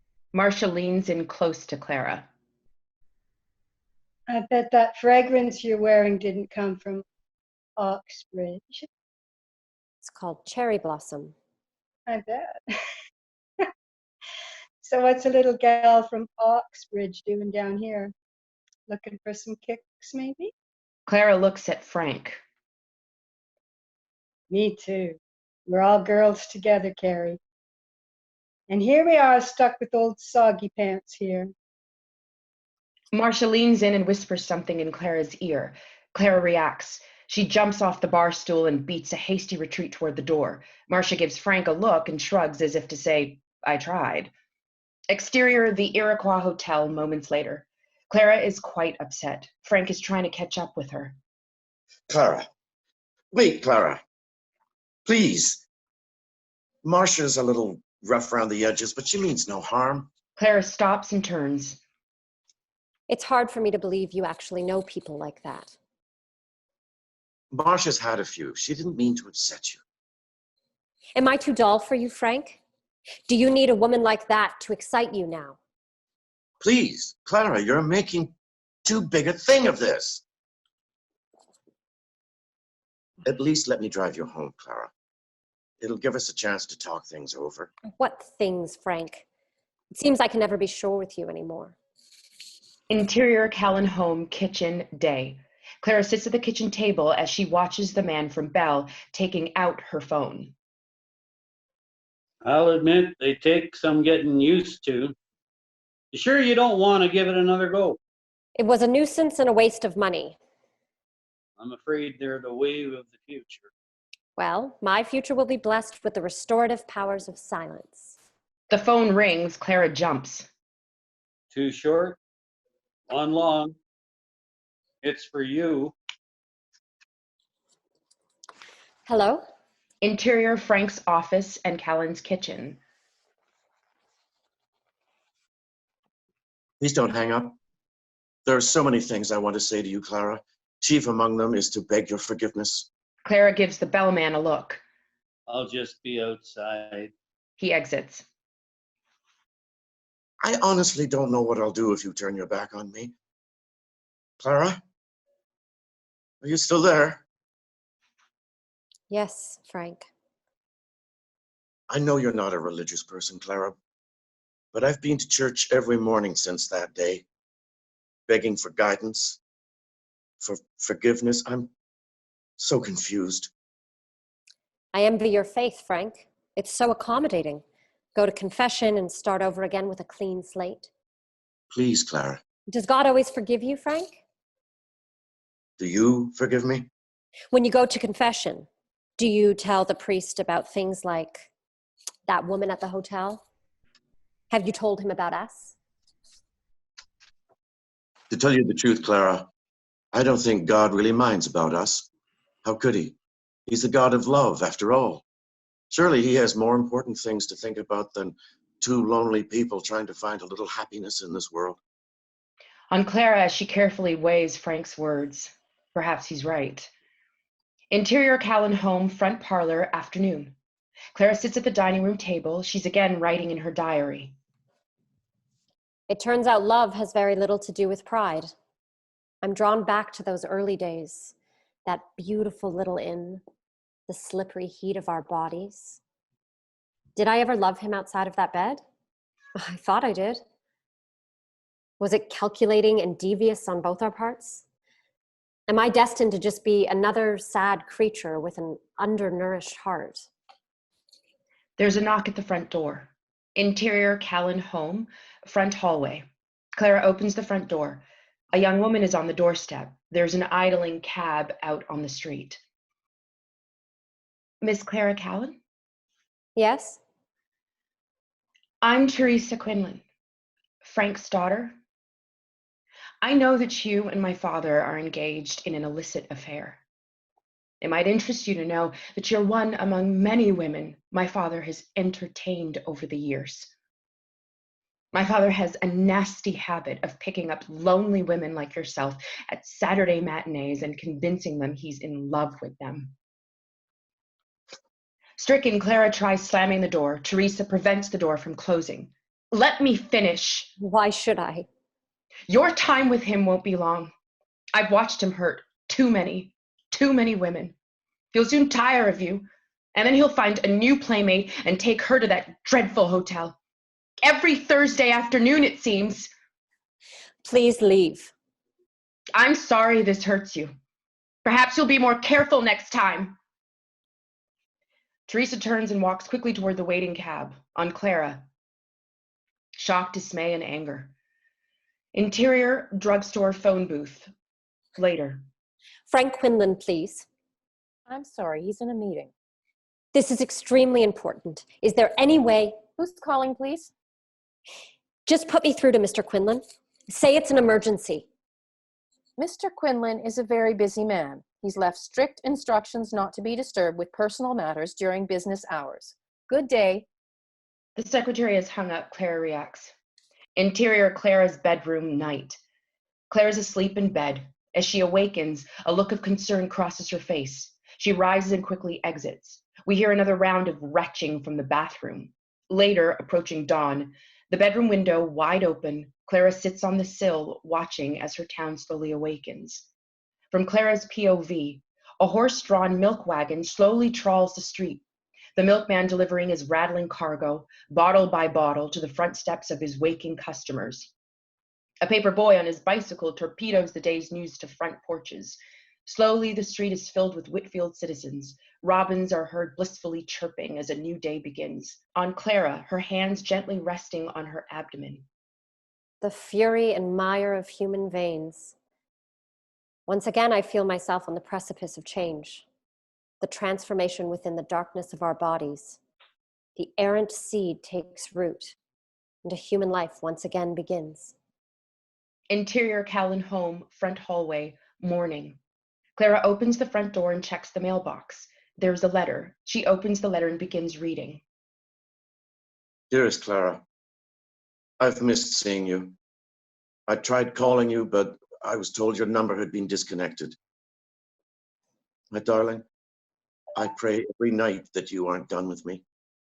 Last week I started to drive to Whitfield, but lost my nerve halfway there, remembering how angry you were the last time I saw you. Exterior Toronto street, day. Clara walks purposefully. So many people walk in and out of our lives and we hardly notice, but others, those special ones, seem to be destined. So many people walk in and out of our lives and we hardly notice. But others, those special ones, seem destined to be with us forever. Clara has arrived at Child's. If you can possibly meet me next Saturday, I'll be waiting in our favorite booth. So much I need to say to you. So much. Exterior Child's restaurant. Clara enters the restaurant, sees Frank sitting at their booth. She crosses to him and sits. Thank you so much for coming, Clara. I was afraid you... Your daughter came to see me, Frank.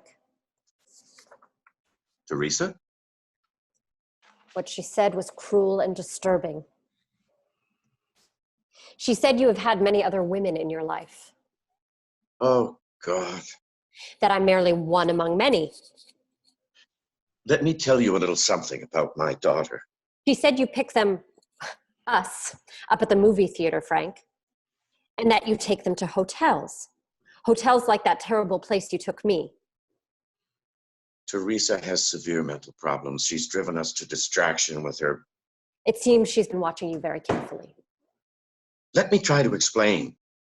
We've had to institutionalize my daughter on several occasions. At first, we thought she was just high-strung, but lately she's had trouble distinguishing what is real from what her tortured imagination fabricates. You've got to believe me, Clara. Excuse me. She rises and walks away. Interior Child's ladies' room. Clara splashes cold water on her face. She turns to the towel rack. It's empty. Her face is still dripping. She looks at herself in the mirror.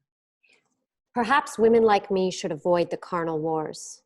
And yet, in spite of everything, I still feel sorry for him. Isn't accepting a man's flaws part of what love is all about? His loving me gave me courage. My loving him gave me hope. Exterior Iroquois Hotel, a Thursday afternoon, late summer. Mr. Bryden's pickup truck pulls into the parking lot. Interior Mr. Bryden's truck. Claire is about to exit the truck. This shouldn't take long. Want company? She gets out of the truck. Interior the Iroquois Hotel lobby day. Clara sits in one of the frayed lobby chairs. You want me to ring his room? No, I want it to be a surprise. A moment later, the elevator door opens. Frank exits, followed by a woman roughly Clara's age and demeanor. Frank passes Clara, not noticing her. Hello, Frank. Imagine my seeing you here. Who is this woman, Frank? Just another in Frank's little collection of lonely hearts. I think he finds us amusing and so needy. Well, my dear, you're welcome to him. Clara starts to leave as she passes Frank. No wonder your wife drinks. Clara is gone. Interior Mr. Bryden's truck later. Clara sits in stunned silence. She's fighting back tears. Finally. Thank you. For what? For not asking what's the matter. Why? What's the matter? You reminded me of your mother back there, Clara, walking along with such fierce purpose. I hardly remember her. Oh. She was a pretty little bit of a thing. So different from the other girls in town. How is she different? Eddie Smith was like an artist, dreamy in her ways. Eddie Smith. Mm-hmm. Yes, that was her name, wasn't it? I've only ever thought of her as Mrs. Edward Callen. I had a crush on her, as a matter of fact. Why, Joseph Bryden? First year of teaching, she boarded at Mrs. Hallam's down by the Presbyterian Church. I used to think of any excuse to walk by there. She'd be sitting on the veranda. Always had her nose in a book. I think she lived a lot of her life in secret. All of us fellows envied Eddie Callen when he landed her. Landed her? When your brother died, it was like it pushed her further inside herself. She was never the same after that. When Nora came along, we thought she'd get over it, but she never did. On Clara contemplating her own dilemma of getting over things. Interior Dr. Murdoch's office day. Claire is being examined by Dr. Murdoch, an elderly country doctor who's been delivering Whitfield babies for over 40 years. How old are you now, Clara? Not old enough to know better, apparently. I'll be 34 in another month. And this is your first? No, everything looks fine. I'm raising this child on my own, Doctor. Well, school will soon be out for the summer. Just put your feet up and let nature take her course. An uneasy silence. Dr. Murdoch takes Clara's hand. Don't worry, Clara. You just relax and let your body perform its miracle. You're going to be just fine. Interior Milton's office day. Late summer. The school is eerily empty. Milton at his desk. Clara sits opposite. Have you been enjoying summer, Clara? Perhaps a bit too much, Milton. I have some news. Good news, I trust. I'm pregnant. I'm going to give birth. Not this minute, Milton, but in a few months. Well, that's something, isn't it? Yes, it certainly is. You're the first to know, by the way. Well, now, my goodness. I know how awkward this must be for you, Milton. For me? Oh, yes. I dare say. I mean, it's awkward for everyone. So I assume there will be wedding bells? Possibly, but they won't be mine. The father is already married. Poor Milton. He looked like he was about to give birth himself to a litter of fluffy white kittens. I may need some time off. Of course. If it were up to me, but the board, I'll do what I can. If by that, Milton, you mean soliciting the pity of a pack of Linden lawyers, I'm not interested. Exterior Callen home day. Nora stands on the front porch, a pile of very expensive luggage by her side. She rings the doorbell. Clara opens the door. The sisters embrace. Even when we were girls, Father and I were always waiting for Nora to make one of her breathless entrances. She had a real talent for them. Interior Callen home, kitchen later. Clara and Nora sit at the kitchen table over cups of tea. My lord, Clara, you look absolutely glowing. Must be all this country air. Oh, yes, definitely that. Also, I find it helps to get pregnant as often as humanly possible. No. Afraid so. But if your next question is how, I'm definitely disappointed in your imagination. I could tell Nora wanted to give me a high scolding. Payback for all my high-handed lectures when we were children. I hope you're not going to tell me it's the same father. This one is married, and not at all who I thought he was. My God, Clara, this is getting to be a very disturbing habit. Married men who seduce lonely women should all be ground to powder. I'm afraid lonely women are their all too willing victims. Honestly, you meet a man, you take foolish chances, and then this happens. Haven't you heard of ground rules? It wasn't like that the first time. Oh, yes. Each time is unique, I'm sure. But sadly, the results always seem to be the same. No, Nora. You don't understand. What, Clara? What don't I understand? The first time I was raped. What? 2 men who'd done some yard work for me. Then I ran into them a few days later on one of my walks by the railroad tracks, and they... Did you go to the police? Why not? I was ashamed. I was terrified. They might have been caught. So what if they had? I couldn't face all that would follow. Oh, Clara, why didn't you tell me all of this before? Would it have made any difference? And what about this time? This time was different, but no less catastrophic. Well, that man, the doctor we saw in New York, Evelyn told me he was sent to prison. There'll be no men like that, Nora. Not this time. So, what's the plan? How do you like the name Elizabeth? Oh, Clara. I know. It's foolish and willful. Apparently, we Callen girls have a talent for that. I'll probably lose my job. I'll be branded a scandalous woman.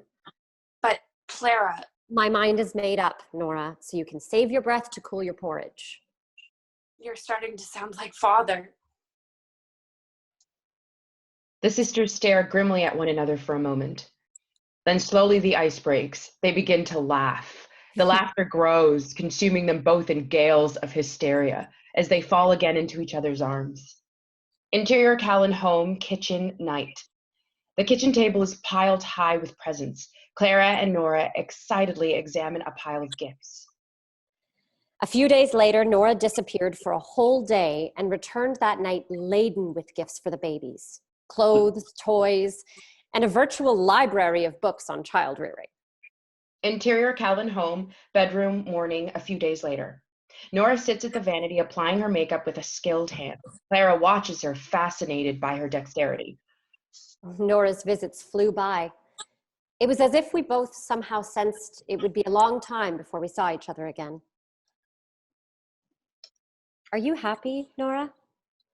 Not especially. Why not, I wonder? Father never put a premium on happiness. Hard work, self-reliance, endurance. But happiness was never mentioned. I realized Nora had changed. We both had. She now fusses forever getting her appearance just right. She has become a woman from Whitfield, and I remain a woman of Whitfield. Exterior Callen home later that morning. Mr. Bryden's truck is parked out front. Nora comes out of the house and down the sidewalk, looking very dramatic indeed. Her luggage is neatly stacked on the sidewalk. Morning, Mr. Bryden. All set, Nora. California, here I come. Mr. Bryden starts loading Nora's luggage into the back of his truck. Clara comes down the front steps. You're sure you have everything? God, I hope so. She crosses to Clara and gives her an intense, almost desperate hug. Did you love him, Nora? At least for a little while? I guess I did. For a while. What happened? That world ended. Are you all right for money? I'll be fine. All aboard. Bye, Clara. My big, brave sister. Now it's off to the land of orange groves and shattered dreams. You don't have to go all the way to California for the shattered dreams part. Safe travels, Nora. Write often. We Callen girls are all alone in this world. We have to look out for one another. Some little soul is all set to have a just wonderful life, Clara. I know it. Nora gets into Mr. Bryden's truck. It slowly pulls away. Clara fights tears as she waves goodbye. Interior Callen home day. Clara sits at the dining room table staring at an unopened letter. On the letter, we glance the return address, Board of Trustees, Whitfield Township Schools, 144 Cameron Street, Lyndon, Ontario. Back on Clara, she slowly opens the letter and reads, Dear Miss Callan, At a meeting of the Board of Trustees for Whitfield Township Schools last evening, it was decided not to renew your contract for the coming school year. On behalf of the school board, I thank you for services rendered. Exterior Whitfield schoolyard, an early September afternoon. Clara slowly walks away from the school toward Mr. Bryden's truck, which is parked at the curb. She carries a box of her personal belongings. A small house plant peeks over the side of the box. I decided to leave my brown Betty, the same one Father bought so many years ago. And so I forever closed the door I've been entering every day for over 30 years. Clara stops, turns back to give the school one last look. Interior Dr. Murdoch's office, a day in late fall. The good doctor is examining Clara. She's now beginning to show. Well, good as gold, Clara. I think this one's getting restless. Probably a boy, then. Boys tend to be more boisterous in the womb. We should book you a room over in Linden. I was hoping I could stay at home. Well, at your age, sometimes there can be complications. But everything looks good, you said. Plus, timing can be tricky with the firstborn. We don't want you having this child in Joe Bryden's truck. I gave birth in a pickup. I wonder if Reader's Digest would pay for an article like that. Exterior Callen house, a winter evening. A fierce blizzard is blowing its way through Whitfield. The Callen home is plastered with a white coating of snow. The trees bend and sag under the deluge. Interior Callen home, front parlor. Cozy, a fire going in the fireplace. Clara playing the piano. Marion sits listening. The fourth season is upon us with a fury. The whole village is storm-stayed. Even the trains can't make it through. I've never seen anything like it, Nora. Thank God for Mr. Bryden and his shovel. I'm growing fat and lazy and quite loving it. Rising late, frittering away the hours, mastering a Chopin piece that has taunted me since childhood. Clara finishes the piece. That was beautiful, Clara. It's strange. I seem to feel the music more. All those years of playing, if only I'd known, all I needed to do was get pregnant. Oh, Clara. Gosh, what does it feel like? I mean, something growing inside of you? A little like carrying around a big fat watermelon that's getting bigger by the hour. Do you think it will be a boy watermelon or a girl watermelon? Doc Murdoch says boy. Well, if it is, I've always thought Lionel would be a wonderful name, like Lionel Barrymore. I thought for sure you were going to say Rudy. Oh no, there can only be one Rudy in my life. The front doorbell rings. Clara crosses to the foyer and opens the door. Ella is standing there, somewhat disheveled. Her cheek is reddened. She fights back tears. Moments later, Clara is applying a cold compress to Ella's face. I told him I was thinking of taking the entrance exams after all, and he got mad. And that's why he hit you? Ella nods. Clara reacts to a baby kick. Oh. Are you all right, Clara? Dance lessons. It's kicking? Can I feel Miss Callen? Clara takes Ella's hand and places it on her belly. After a moment, the baby kicks again. Ella brightens. Does it hurt when that happens? She's banging at the door, this one. You said she, Clara. I'd like to have a baby someday. You've plenty of time for that, Ella. You're so young, dear. I'm almost 16. Young enough still. For what? For everything, Ella. For everything under the sun. Interior Callen home, front hallway, day. It's early spring. The weather has turned. Clara sits at the piano. Ella sits beside her. The days pass quickly now as I prepare for the arrival of whoever shows up. I am a bit fearful, but oddly exhilarated. We'll start off with some scales. What's that? Well, scales are the building blocks of all music.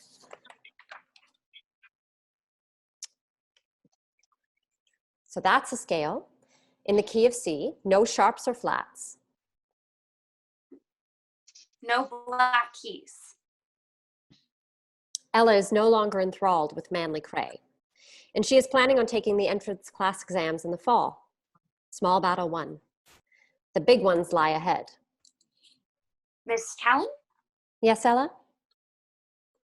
would you play something for me? Well, what would you like to hear? Clara launches into Eric Satie's Gymnopede #1. After several bars, Clara suddenly puts both hands on her stomach. Ella looks at her with some concern. Clara's expression is a mixture of panic, puzzlement, and wild anticipation.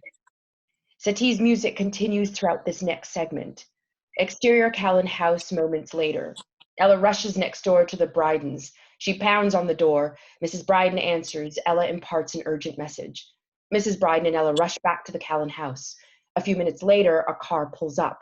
Dr. Murdoch exits with his bag, walks quickly up the sidewalk, and enters the home. Later still, another car drives by. Marion and Mrs. Webb inside. Marion notices Dr. Murdoch's car parked in front of the Callen residence.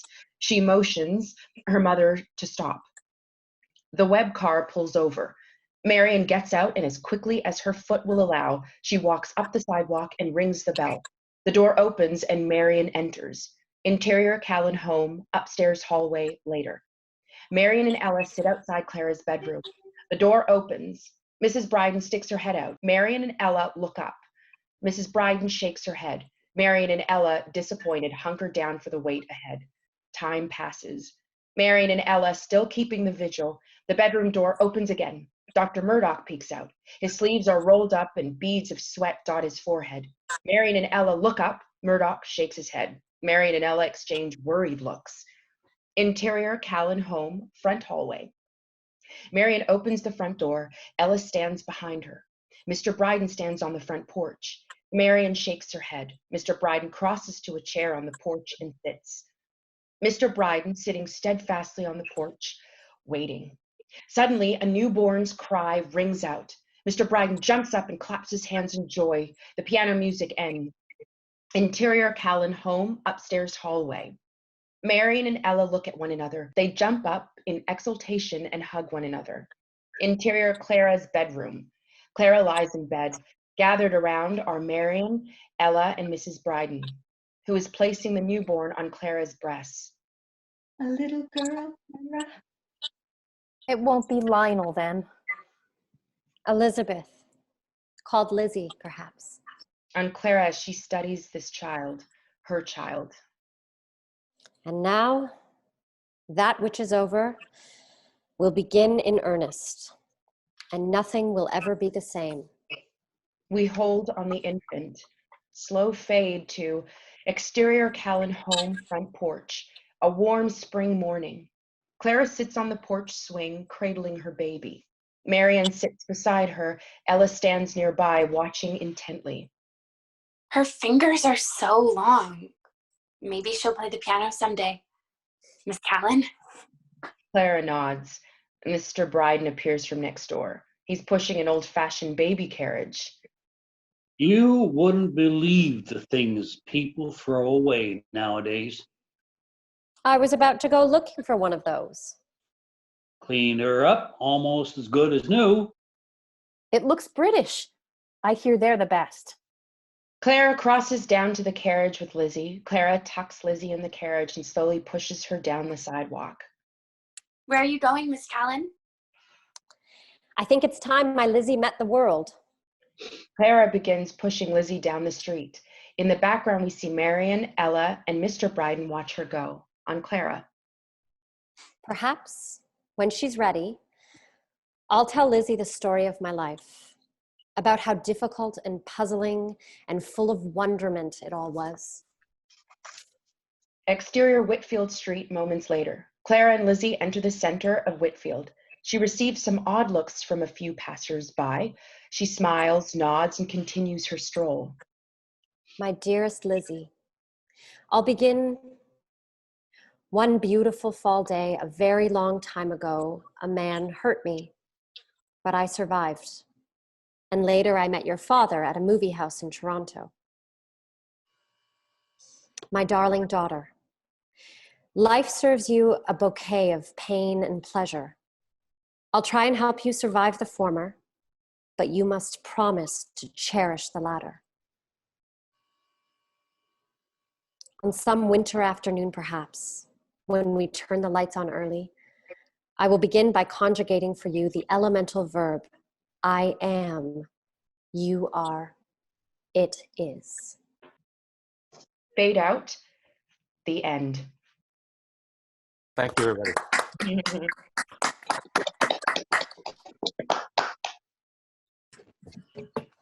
Any closing comments? Thank you, everybody. Wonderful. Well, thank you, Craig, for organizing this, and Rick, Rick too, like for coming up with the idea to do this. It's a great thing. Thank you, everybody. Thank you.